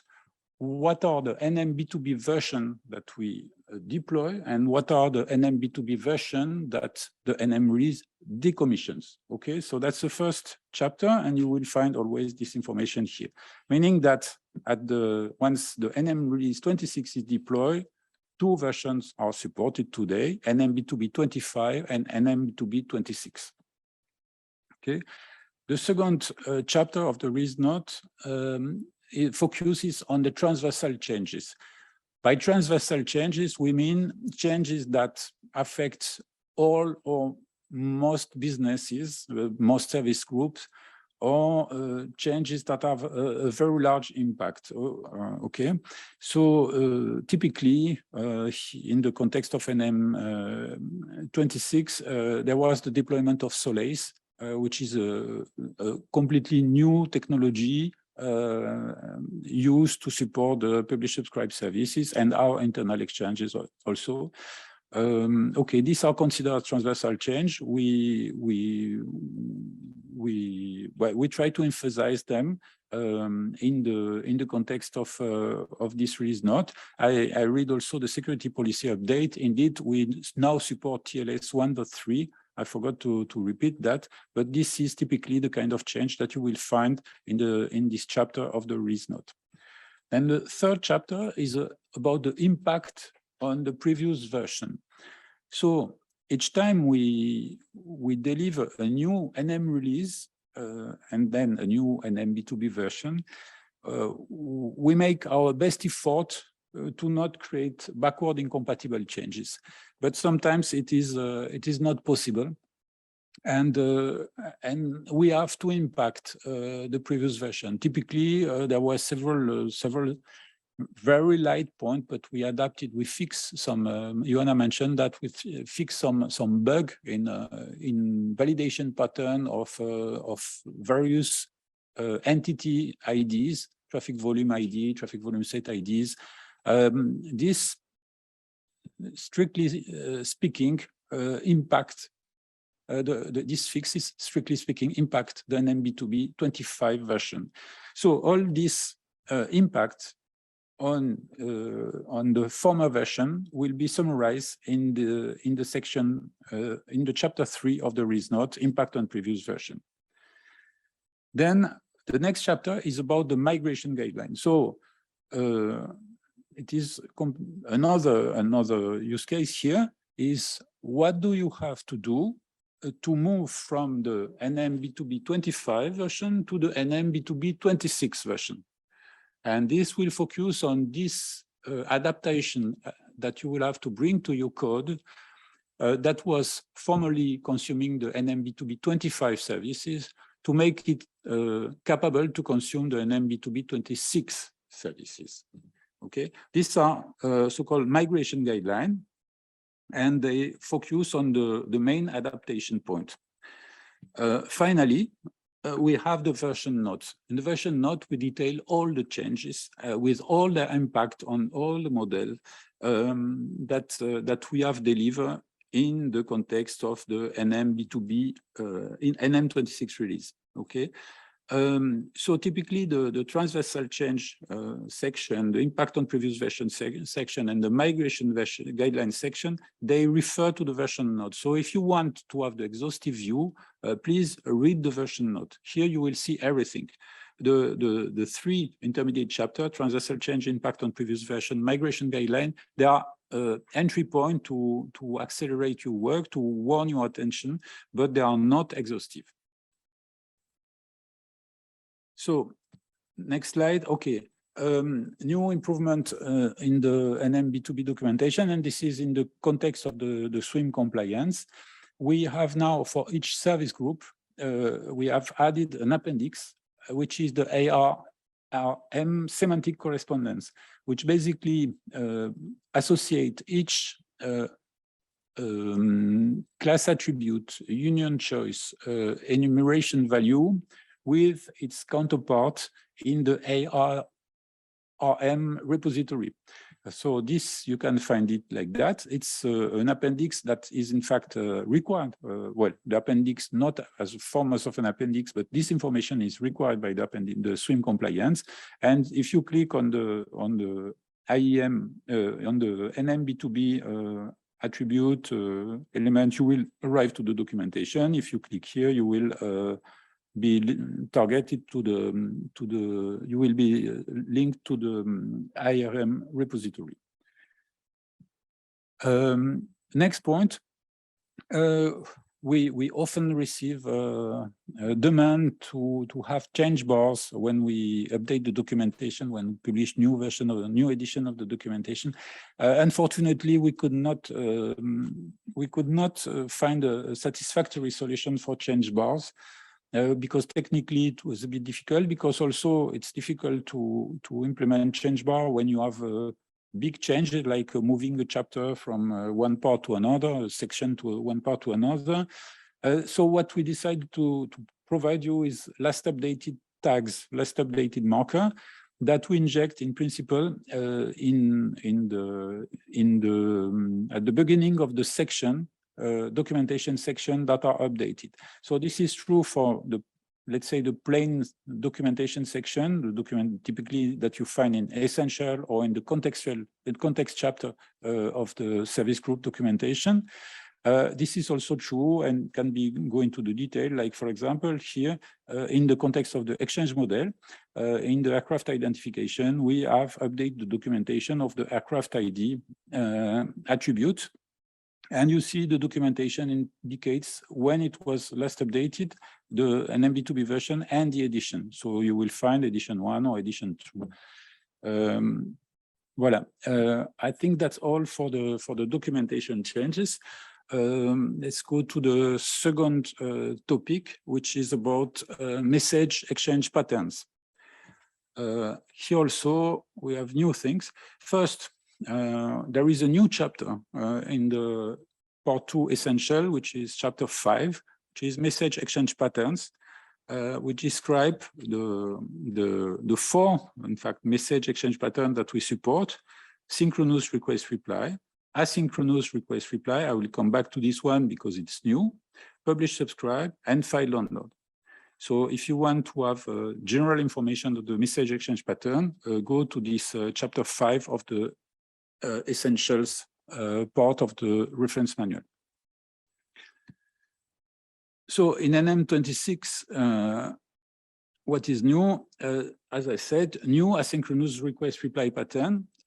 We introduced this pattern mainly to support, we'll see, the Airspace data retrieval and Airspace data increment retrieval request reply. Why? Because the processing of this request might be quite time consuming for NM system. And we didn't want to block the client application several seconds or maybe some tenths of seconds waiting for a request. So basically in this new pattern, the initial request is submitted as a classical HTTP request as previously, SOAP or non-SOAP, SOAP or plain XML, as you want. The Nm B2b instantly returns an information reply, and this information reply contains, does not contain the data that you have requested, but contain information about where the data, the reply will be published. So in fact, it gives you an information about the name of the queue and the AMQP queue on which the Nm B2b will publish the response. The processing is then done asynchronously. And once the reply is ready, the Nm B2b publishes to the message queue. Then the client application is free to consume this message. So basically, again, I repeat, the two new operations that are based on this asynchronous request reply pattern are Airspace data increment retrieval and Airspace data retrieval, which are two operations that allow you to retrieve Airspace data per AMC. So, other big change in NM26, we have deployed a new broker, Solace, which is completely new technology. Previously, we were using ActiveMQ. This broker is deployed in support of publish, subscribe, and asynchronous request reply message exchange pattern. In fact, in the context of NM Release 26, it is used only by the version NM B2b 26, meaning that if you continue to use, as long as you use the NM B2b 25 version, you will be using the ActiveMQ broker. We decided to do so to not create any kind of technical perturbation and to facilitate, to improve the continuity of the services for the user that do not, which is the nominal case, which do not migrate to the 26 version at the release deployment time. Okay, for your information, this broker is also used internally for all our internal exchange. So meaning that internally, we have completely replaced ActiveMQ by Solace. So a few words about NM27. First, we'll generalize the use of Solace, meaning that NM Release 27 will deploy the new Nm B2b version 27, and will probably certainly decommission Nm B2b version 25. So, meaning that all the Nm B2b exchanges will be supported, publish, subscribe, and asynchronous request reply will be supported by Solace. Then new services, that new feature, that is a new request reply. the possibility to synchronize your subscription. So let's take the use case where for a reason you disconnect it from the flight data subscription. You disconnect it during a while, you reconnect, but you want to get the last message corresponding to all the flight that match your subscription, your flight data subscription. You will have the possibility in 27 to send a subscription synchronization request. And the NM B2B, on the basis of this request, will republish for each flight matching your flight data subscription, a flight data message on your queue. So this means that you will be able to rebuild completely the state of the flight data that you are following via your subscription. Okay, and we foresee to generalize that not only to flight data but to all the topic. It's not finalized yet, but this is already well advanced. We also, that's the last point, which is not decided yet. But we are in discussion to generalize the exposure of request reply via the asynchronous request reply. We believe, in fact, asynchronous request reply is, I think it's interesting for the client application and for NM. It's interesting for the client application because with asynchronous request reply, you can avoid to block a thread waiting for a request, for a reply. And so from architecture design of client application point of view, it can present some interest independently of the duration of the request. Typically, it presents more interest for requests that are long to be processed. I think also to root proposal requests that sometimes might take some time. From NM perspective, it's also interesting because it's an enabler, and I will come to that later, for a better user request prioritization. So we are in discussion.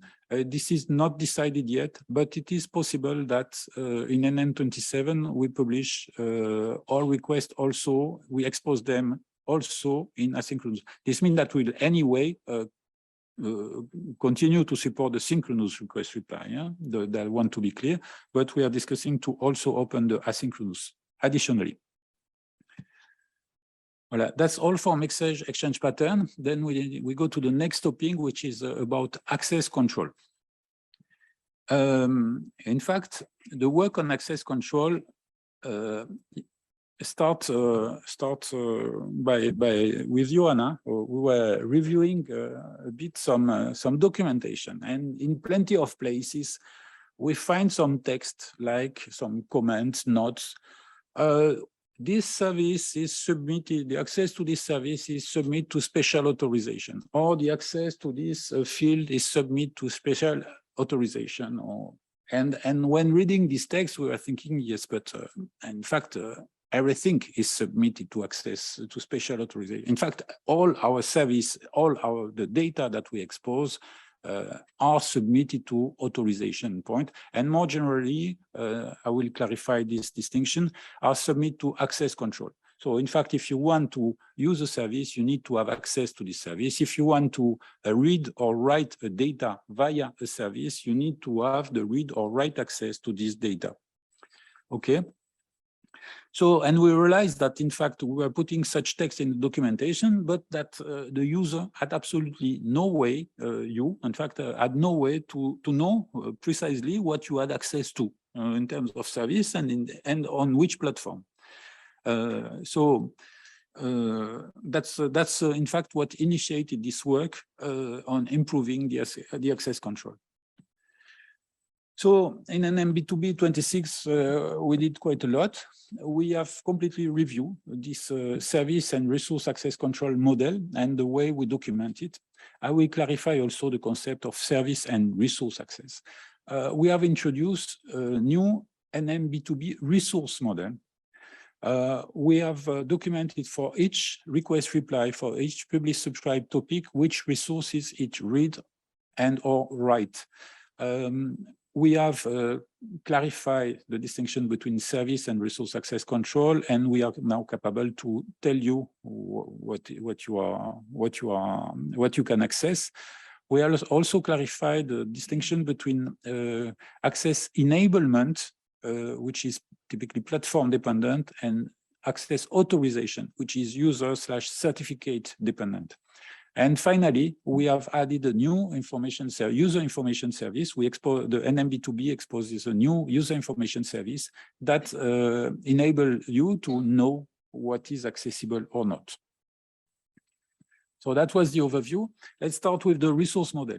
In fact, the discussion about access control usually start with architects and discussing with business experts, and business experts coming to tell us, yeah, but be careful because not all users should have access to the proposal flight. We have to control that. And we discuss about proposal flight. We discuss about hotspot. We discuss about avoided regulation, and we use really business terms in this discussion. So what we believed is that, in fact, if we want to document and make understandable the kind of access control that we implement, that the NM B2B implements, it has to be articulated around the business language. Okay, and use as much as possible a business terminology. This is not easy because in the meantime, it is a model that has to be strict, quite formal. So we had the need to have a formal model and to have a business model. So we propose to articulate this. So for the services, it's quite easy. Huh? It's do you have access to this request reply or flight list by aerodrome? Yes, no. Okay, everybody understand what is the flight list by aerodrome. But as soon as we descend to we dive into the details of via this flight list aerodrome, can I access the avoided regulation, the proposal flight, etc. This can become more tricky. So we introduce a resource model where basically we do not want to have an exhaustive description of all the NM B2B resources, but on the one that are submitted to access control. This means that for all the other one, they are accessible by default. Okay. So the purpose of the model is to identify the resources that are submitted to access control. It is business oriented, as I said it already, and it is organized like a tree. In fact, yes, and the tree entry point are mainly the data set. We know that we have three kinds of data set: operational data set, which is a singleton, the forecast data set, which also is a singleton, and then the simulation data sets. You have as many as the simulations are available. And typically, we want to control, you might have access to operational flight, but not to forecast flight. You might have access to operational regulation, not to simulation regulation, or the opposite, and so forth. So it was important to have a model that was emphasizing this resource tree. And that's what we introduce. And it is the first chapter of the Part 3 service group. Okay, so let's now go into more detail. I mentioned the fact that for each request reply, each previous reply topic, we now have an additional section, access control, which specify which resources is accessed by the flight list by aerodrome request. So how to interpret this this piece of text, which is it's deliberately presented in a monospace font, okay, to indicate that it's rather formal code. So trying to be using as much as possible business term, but okay. So how do we interpret that? The first line, by the flight list aerodrome request reply with the operational or the forecast or the simulation dataset flights. Okay. Okay, we did not precise in this case. Indeed, it depends on the dataset type that you have passed in the request. Second line, this operation will read the flight proposal equal true. Okay, we use here the HTML query syntax in this model. I said it has to be as form. It has to be rather formal also. So okay. If your request demands the proposal flight. So basically, if request dot include proposal flight equal true, and then it reads the avoided regulation if you have demand the avoided regulation field. So every time we'll try to for each request reply, each PS topic, we have this kind of access control. So maybe it can be a bit difficult to read on first time, but that's the best that we found to explain, to present which are the resources accessed by a service. The next point that I want to discuss is about service versus resource access control. I think I already answered, more or less explained that, but service access control is about verifying that the user has access to a service request, request reply or to be PS topic on this platform, on a given platform. The resource access control consists in verifying that the users read or write access to some resource on a given platform. Okay. So access control, I mentioned, are also two levels. First, the first thing that NM B2b verify is this service / or resource access enabled on this platform? For example, is the regulation creation request reply enabled on the ops platform? The answer is yes. Is the operational regulation write access so enable on the ops platform? The answer is no, meaning that in fact you can create a regulation on the ops platform, but not on the operational data set, because you will have to you will not have the right to write an operational regulation. And you could say it's bizarre. No, it's not bizarre. It's because you can create regulation on a simulation data set on the ops platform. Okay, so that's about enablement. It's not about authorization at this level. It's what we enable independently of the user. So don't try to get the authorization to write a regulation on the ops platform. You will not get it. It's disabled. Okay. Now, the second level of access control is about user access authorization. With your certificate on this platform, what are you authorized to do? And then again, can you submit a regulation creation request? But it will depend on your certificate and on the profile that is associated to this certificate. So would you like to do it, and you will be, would you be currently not authorized to do it? Then this is, I think, a trigger for a new use case, revalidation that was presented by Paco and this morning. Okay, is simulation regulation write access grant to my certificate? Same thing. It depends on the certificate. So if it depends on the certificate, how can you know? This is why we have exposed this new service. It's a new service that is a request reply, user information request reply, which is part of the NM B2b info port type of the general information. And this, the reply contains a text report. This was completely new. So we had this discussion at the beginning of implementing this service. Do we want to expose a structure, the information in a structured manner or in a basically textual way? And we decided to go for a textual representation. We might improve in the future and expose the same information in more structured manner, but it was too new to go directly to such a structure, to a structure model. So this report is made of 3 parts. Service access. So you will see all the request reply, publish, subscribe, and it will explain. I will explain a bit more. Then resource access. What do you have access? What are the access in terms of resource? And then the combination, which in fact combine for each service with the documentation of the service that I presented earlier with the resource access, and provide you a consolidated view on this service. So you will, okay? So I go a bit more. What are this information, this X read, XR, W flag that we can see here with 2 columns. So first, we have 2 columns of 3 flags.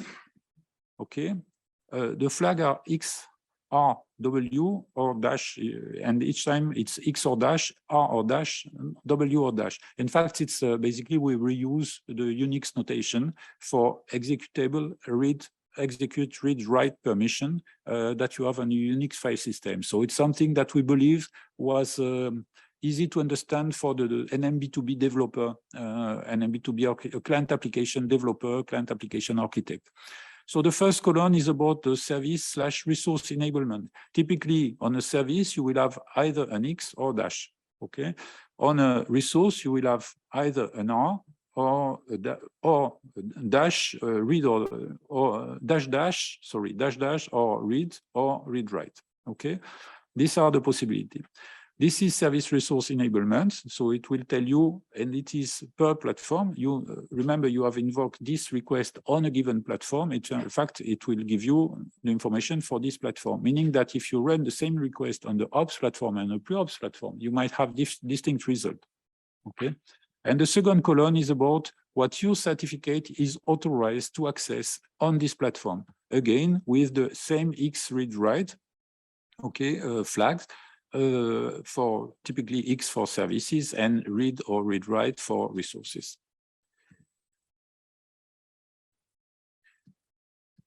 Okay, I think that's the end of the service access control topic. I hope this will clarify, and okay, you can submit, I think, question and in the context of this this session, and I will be happy to try to answer later on these questions. Next topic is service usage control. So another kind of control, which is basically focusing on, are you using our services according to what we agreed, in fact, according to what we believe is an agreed usage. Is it okay? Okay. So before NM25, we had request count quota per certificate, per type of request per period, and bandwidth quota per certificate per period. Finally, peak bandwidth quota per certificate and per short period. The distinction between bandwidth and peak bandwidth quota is typically that bandwidth quota for a period of 1 hour, but peak bandwidth for a period of 1 minute. In NM25, we have improved the request count quota because we realized that when, in fact, we consider that we have 3 load state, NM system load state. Of course, the reason that we put quota is because we want to protect the NM B2B system, okay? And we cannot deal with an infinite number of requests. So basically, we have now 3 levels of load that we consider: normal load, high load, or overload. This is the load state of the NM B2B system, basically. So in normal load, we are accepting now normal usage, and then we have a first quota, a first threshold, which is considered as an overbooking threshold. And in normal load, we also accept requests that are above this overbooking threshold until the max threshold. So basically, if the system is not very loaded, we can accept overbooking. Now, if we detect that our system is highly loaded and enters high load, then we start to reject the overbooking request, meaning that you will have, you should not submit more requests than what is specified by the overbooking threshold. Okay, if we submit more, then we'll start to reject. And in the case of overload, in fact, we reject. I did not mention in this slide, but in case of overload, we reject systematically. Hopefully, we never enter this this mode. Okay. So that's what was added in NM25. In NM26, we have not added no improvement, but we are not satisfied. In fact, first because we still have this binary response. We accept the request or we reject, but ideally we would like to rather have a kind of prioritization. Okay, if you are using very intensively our service, too intensively, we might not reject you, but lower your priority. That would be the correct direction where we want to go. But we have not the possibility to do that for the time being. Also, we noticed that we are a bit bizarre. The quota are specified per request type, which might be a bit bizarre because, for example, you can submit 100 flight lists by aerodrome and 100 flight lists by point and 100 flight lists by traffic volume request, but you cannot submit 200 flight lists by aerodrome. From NM resource point of view, it's the same. Huh? A flight list is a flight list. So there is a kind of inadequation between the way the quota are specified and the way the NM resources need to be protected. So the idea is, and here it's NM27 objectives. We like to enable user request prioritization. I already said that we foresee the possibility to generalize the asynchronous request reply. This could help us really. We are working nowadays to these topics. We have not decided yet. Okay, but that's possible direction of improvement. And also improve the correlation between the quota and resource protection needs.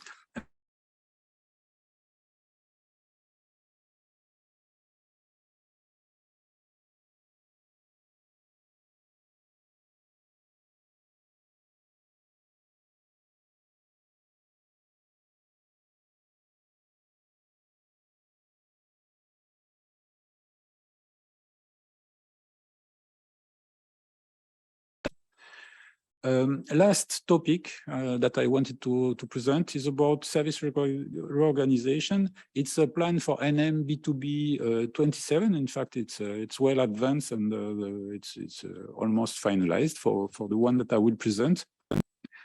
So first, historically, our service group in the initial B2B service version that we deploy were common, general information, airspace, flight, and flow. So these were a very business-oriented service group, completely, in fact. Common was for the really basic aspect, general information for information about ATM messaging, airspace for airspace information, flight flow. And then we introduced the B2B, the publish subscribe exchange pattern, and we introduced to support it a new publish subscribe service group.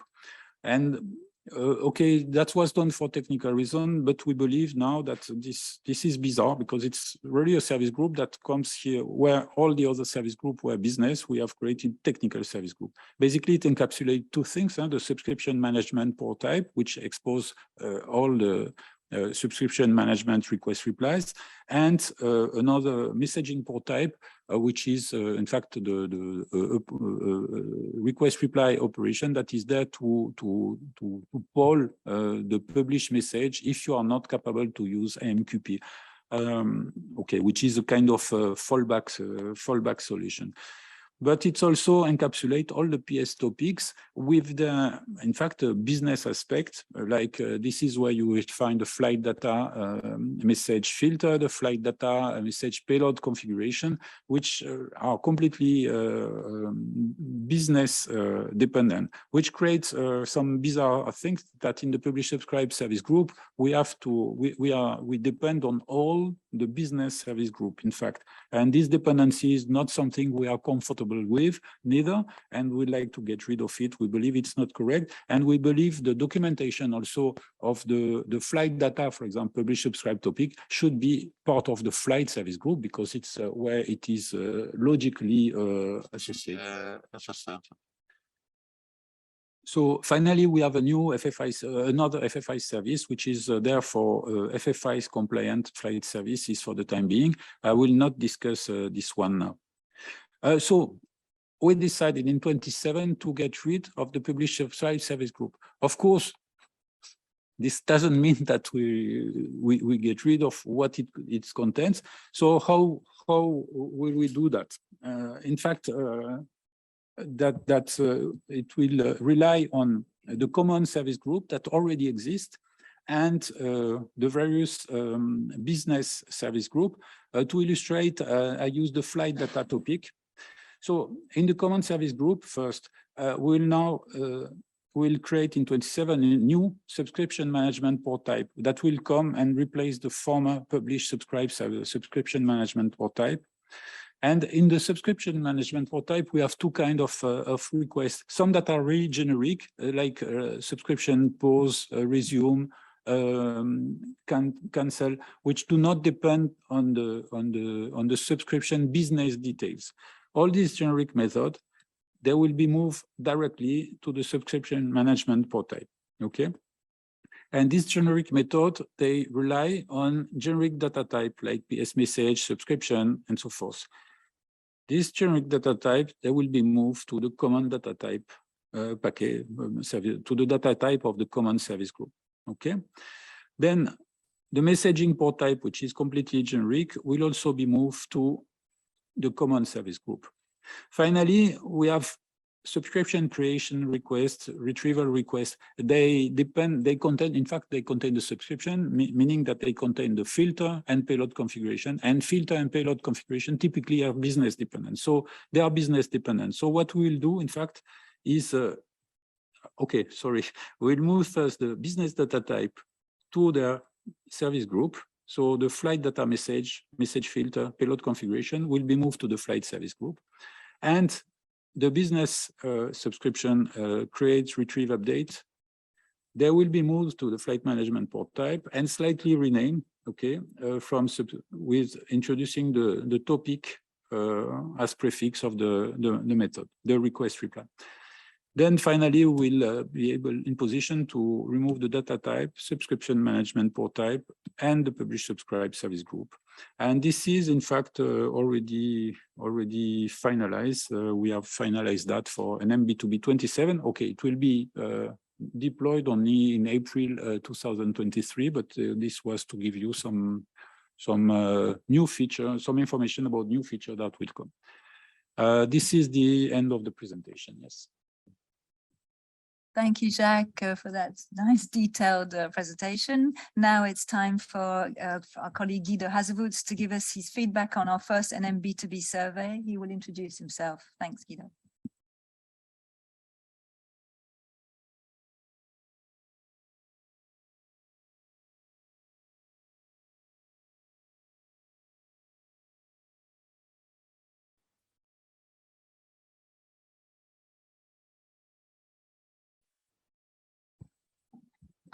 Good morning, everybody. Good afternoon, good evening, depending on where you are. My name is Guido Hazevoets. I'm working for the NM User Relations section, where one of the things that we do is assist all the business units when it comes to measuring customer feedback, but also collect and do consultations on requirements and so forth that you, the users, are after.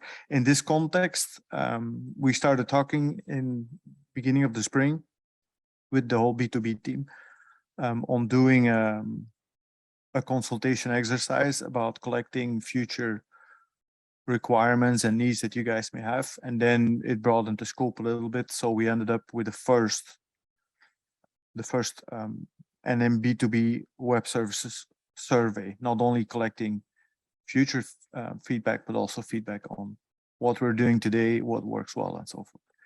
So I could even talk longer than Jacques, but I'm not going to do that. So I'm just going to give you a high-level flavor on the initial findings that we did, because all in all, the survey itself contained around 50 questions, but it depends on the route that people take at the beginning of the survey. So not everybody has to go through all the 50 questions. We received 44 responses in total. And looking at who the people were who contributed to the survey, we can see that 38% ANSPs, 90% come from industry. It seems my presentation is not advancing. Is it not?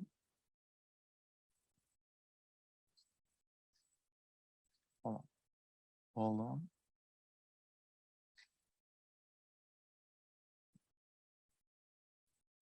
Let me try that again.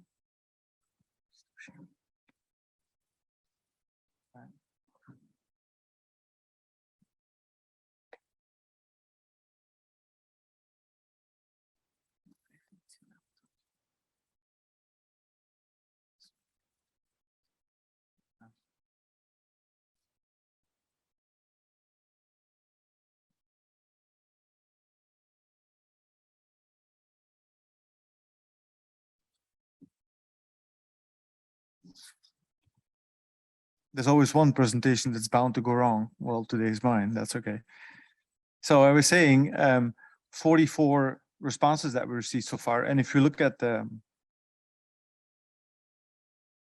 profile of the people who responded, is 38% came from ANSPs, 19% from industry, 17% aircraft operators, 12 CFSPs, airport operators, and then government body. In the respondents' role is also a question that we asked. We see that 56% holds an engineering position, 32 is in operations, and still there's 12% who perform an administrative role, which is also part of the whole B2B activities. And then there was also a question where we asked, since when are you using the NM B2B web services? And it's interesting to see there that 62% are with us before 2020.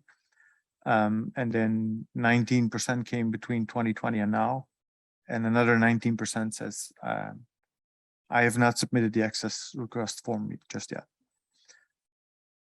There was also a question where we were sort of interested to know, like, what is your driver to start using the B2B web services? What is the reason why do you start doing that? And is a free text where people can type their thoughts, and it's just a selection of what people were saying is best way to integrate NM data, ease of automating ingestion of data, efficiency, reliability, high quality, security, easier to use, operational, technical, and legal necessities. But it also seems to be that it provides a lot of flexibility to develop tools on your end. Then I think at the beginning of the webinar today, we sort of went through some of the phases, and we built a survey around these phases. So at the end, so each phase contained a number of more detailed questions. But at the end of each chapter, if I can call it like this, we asked the overall rating, so an overall satisfaction rating. And the chapter, so to speak, are about the initial contact that you have for this, then the development and the validation, the operational support that you receive, and then both the technical and business documentation. But to get started on this slide here, overall, everything included at the end is the last question. The overall satisfaction rate for the NM B2B is rated at 80%. And then in the first chapter, which is like the initial request and the evaluation phase, we received 9 responses, and the overall score is 81.8%, with 3 people providing inputs for future evolutions. The second phase would be the development, integration, and the operational validation, where there's a bit more people that replied, is 27, which is in line with the initial people saying, like, we're with you since more than 2020. The overall score there is 74.4, with 13 feedbacks for future evolution. On the technical documentation, the rating is 75.9 with 11 inputs for future evolution. The business documentation is rated at 73.9, and the operational support is rated at 86.7. I see thumbs up waving around here, but you guys are doing a good job, I suppose. Yeah. Then there was another aspect about, I hinted at that before, is the future needs and requirements, where we also wanted to have an understanding on what you're currently using and where you want to go to. On the question, are you currently using a cloud solution for your NM B2B? 34% says a firm yes. 17% says no, but we have concrete plans to do so. And then there's another 40 who says no, but we started thinking about it, and 9% said no, we discarded the cloud solution completely. There was a question about if the user application access is from a fixed IP address, and 3/4 of the people say yes. A further 21 says no, but we could do it if needed. And then 4% says no, it's absolutely not possible for us. I saw in one of in the chat box there was or in the Q&A there was a question about JSON. Well, we asked about that in the survey as well. So what paradigms or technologies are in your interest that you would like to see being implemented? 18 people say JSON. There's 17 people say like, well, you know, it doesn't really matter for us. And then there's 14 who say REST. 11 say Swagger Open API, and then MQTT, WebSocket, and gRPC and HTTP3 are of less importance, I think, of less interest. Another interesting question was if we ought to develop an HMI for the B2B user, an HMI application for the B2B user, what sort of visualization capabilities should this application have, and rank them in order of importance for you? So this is the score that came out of this chart, where my certificate information, how you read this is my certificate information here is ranked 1, so most important, and then 18% says rank 2, rank 3, 8% rank 4, 13 rank 5, rank 6, and rank 7. Each of these ranks is then attributed a value. With rank 1 gets value 7 up until value 1 for rank 7. And then we can calculate an average out of this. And on this list, you can see that 75% is the highest score for my certificate information, followed by my service and resource access rights, 70, and then my PubSub subscription information, and so forth. Now, if you have not participated in the survey, and you say this list is not what I would like to have, then I have good news for you, because although 44 replies is good, we need more people to contribute. And the purpose of the presentation today was just to give everybody who's following online a flavor of what we're after. And it's not just one of all these many surveys that we all are subjected to nowadays in modern society. But this one is really for you to help us shape the future and use this opportunity. So we put the QR code there. That's the link. I think the link has been just submitted in the chat box. Because, I mean, this is the opportunity for you to contribute. If we don't get more, then, and the idea is also to do this on a repetitive basis now, so on a regular basis, so maybe every year, every 2 years, depending on. Thank you very much. Thanks, Guido. So we're running a bit short for time now.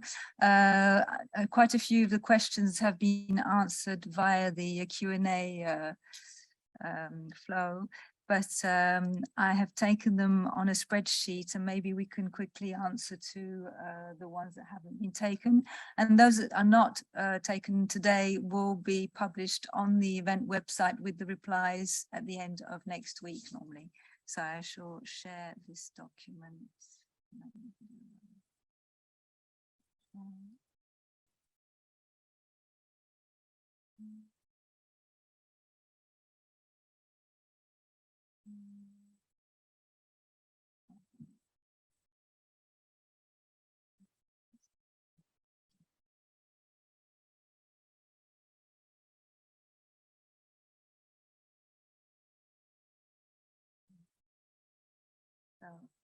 There's one question here, which I believe is for you, Tony, which is where does NConnect fit into this?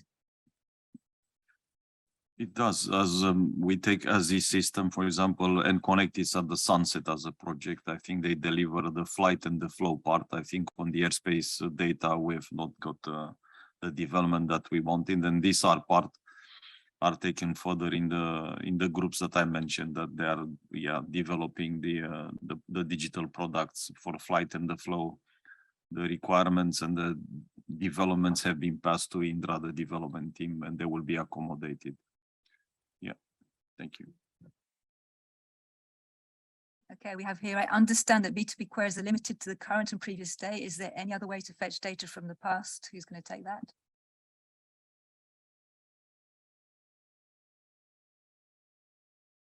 Sorry, I didn't see it was answered. Okay, next. Joanna, I don't think you answered that one. Is there a data quality check process in place to check the NM? Okay, sorry. Is not really my domain, but I will try to answer that while talking with Herman Bruce online. I think we are doing that already, Harry, in the CASTAR. So when we are taking the data from the EAD, there is a process on our site. It's a tool on our site called CASTAR. When the quality is applied on that file retrieved from EAD before launching it in the CARD. But as I said, it's not my domain. I will rely that with the tech people in charge of the CASTAR thing. Herman, if he's online, you can complete my answer. Thank you. Yes, I can only confirm. I hope my voice is. I'm not in the meeting room, so the CASTAR is being applied as a comparison tool on points, on aerodromes, on routes, and a part of the airspaces. So that part of the data is normally covered by comparing them when they prepare a data set in Ops. Okay, thank you, Herman and Joanna. I have here, in which area of OneSky Teams are the conformance assessment reports available? Hi, Claire, this is Paco. I think this has been answered already in the chat with a link, but basically this is per release, per NM version. There's a swim compliance folder. It's quite easy to find. Okay, thanks. Guido just mentioned, in future, is there any possibility of having response not only in XML, but also in JSON?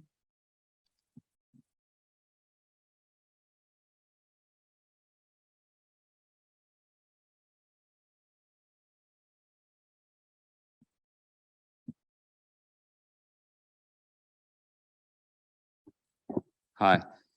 Yeah, there will be definite possibilities in the future. We are actually analyzing how to transform the B2B for the future as part of the INM. So we're considering new technologies. We're also considering the fact that the swim yellow profile is considering these new technologies and might be included as standards in the yellow profile. Other technologies may be scheduled for the commissioning. So there's definitely room for discussion. We are not concretely discussing these kind of things right now, but in the context of INM, they will certainly be given attention. Thank you. Is there any simple, straightforward way to get the most updated CTOT EOBT start time using a single endpoint for informational purposes only? This way we could automate even further the latest takeoff timing information to our crews by means of notifications. Documentation seems quite confusing on that side, even though I've seen cases for it on your B2B documentation site. Who would like to take that? So the service used for this one is publish subscribe flight data, and I think yeah, startup time, the TSAT time, CTOT, OBT, what we are talking over there, are present in the publish subscribe. The documentation you're talking about, the business documentation, be aware there is an information notice where we are making the translation of the AFTN message, CASA messages into the B2B flight fields. We might use that information notice on to locate it as well on the B2B business documentation to have you know, a narrative, everything to be in one place.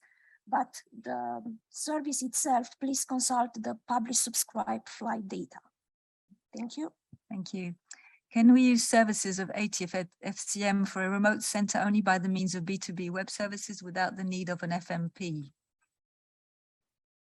Do I have any candidates?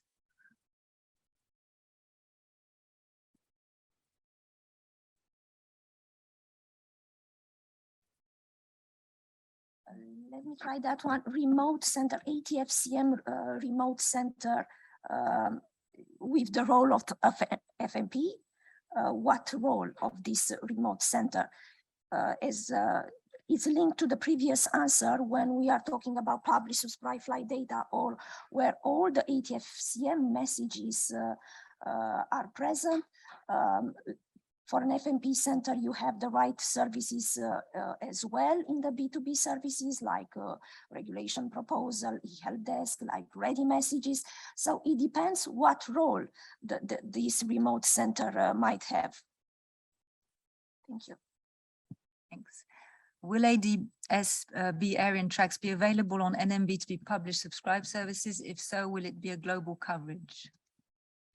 Yeah, I can take this. I realized I didn't introduce myself earlier. So my name is Sergio Lupi. I'm B2B technical manager. So I will answer this question about the ADS-B. So the short answer is no, we cannot. So we receive the ADS-B data in asterisk format. We cannot redistribute the ADS-B data as such, the same way that we cannot redistribute the CPRs, which are the correlated position reports that we receive from radar installations. So we cannot expose this data as such, the raw data, but what we do, we use this data to recompute the flights in the system, in the backend systems. And what we expose is the new state of the flights. So we basically publish the results of the treatment of this data, but we cannot expose the data, the raw data directly. Thanks. How many web services and/or AMQP connections to pre-op systems can we have using one pre-op certificate coming from our public IP?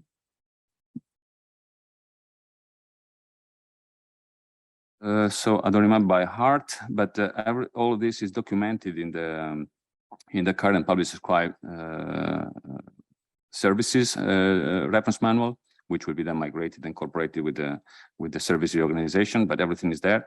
As far as I remember, it's 10 connections from the same IP, and then within the connection you can connect multiple clients up to a certain number, which a certain limit, which I don't remember by heart, but it's documented in the reference manual.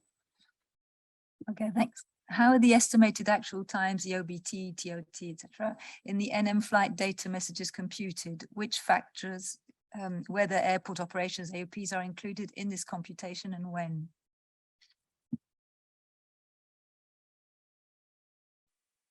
So publish, subscribe, flight data. I've noticed that the question has been repeated in the chat. With this release, NM26.0, we are exposing as well the source of the taxi time. The computation itself remains our internal calculation, but having access to more data and to the information what data is used in this when we are exposing the flight fields, such as, however, estimated time over arrival, I suppose, or I don't know what is that that meaning. You will be able to understand better our own internal calculation. But as well, all the time when we have a question, you have a question on what we are doing and how we are doing, just address the question on the forum, and we will try to explain each case separately, because each case might be unique. In some other, we can say, okay, it works like that, but other cases, especially for the usage of the taxi time, needs more understanding on what we are doing here. Just address the question with a clear example on the forum, please. Thank you. Thanks. How is NM using today's data models is going to support users, NSPs, in case of traffic complexity problems with data functions, NM B2B services?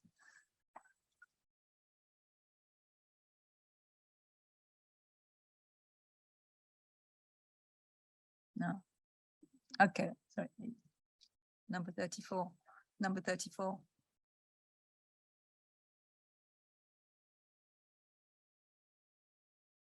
Otherwise, we can take it offline if.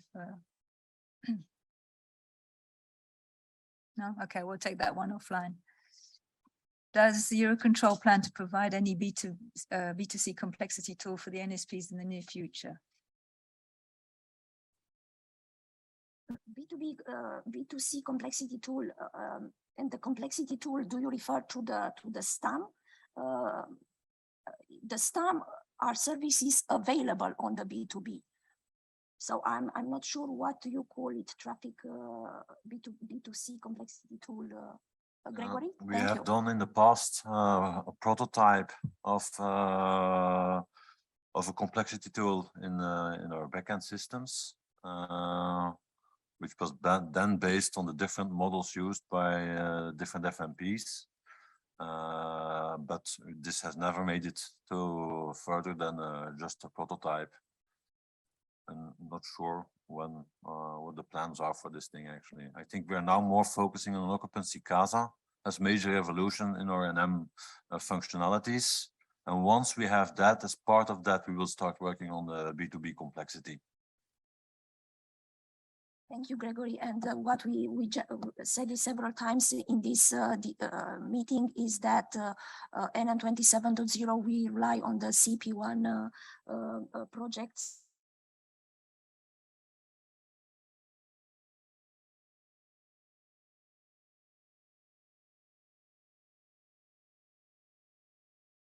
Is the best way to find out exactly what changes need to be made for our existing features to accommodate version 26. I believe that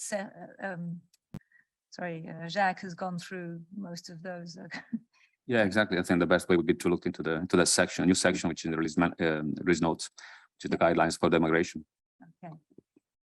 Is it possible in the near future that in ECAC airspace, all PAX airplanes to receive and send ready message for their CTOT via ACAR system from FMS and to be integrated into Eurocontrol ATM systems? Lovely. Yes, we have the possibility to receive ready messages from the towers through the B2B service ready messages, but the ACAR system to send directly ready messages to us, we are not there.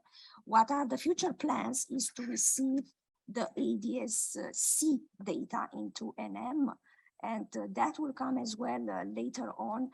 We did an initial study block on this data, but not about the ready messages. Thank you. This was a double question from Africa. I can't remember who. So is the NM B2B only on Europe or all over the world? Under the flight plans, cover Africa. Who would like to answer that one? We don't cover. We have clients all over the world, but the NM B2B as such remains an European tool. Don't forget that we accommodate, for instance, the FAA data into our system and the ADS-B data as well in our system. So we are clients for other systems as well as the other FAA is a client of our data. So we are communicating, we are working together, but NM B2B as such is not a worldwide concept.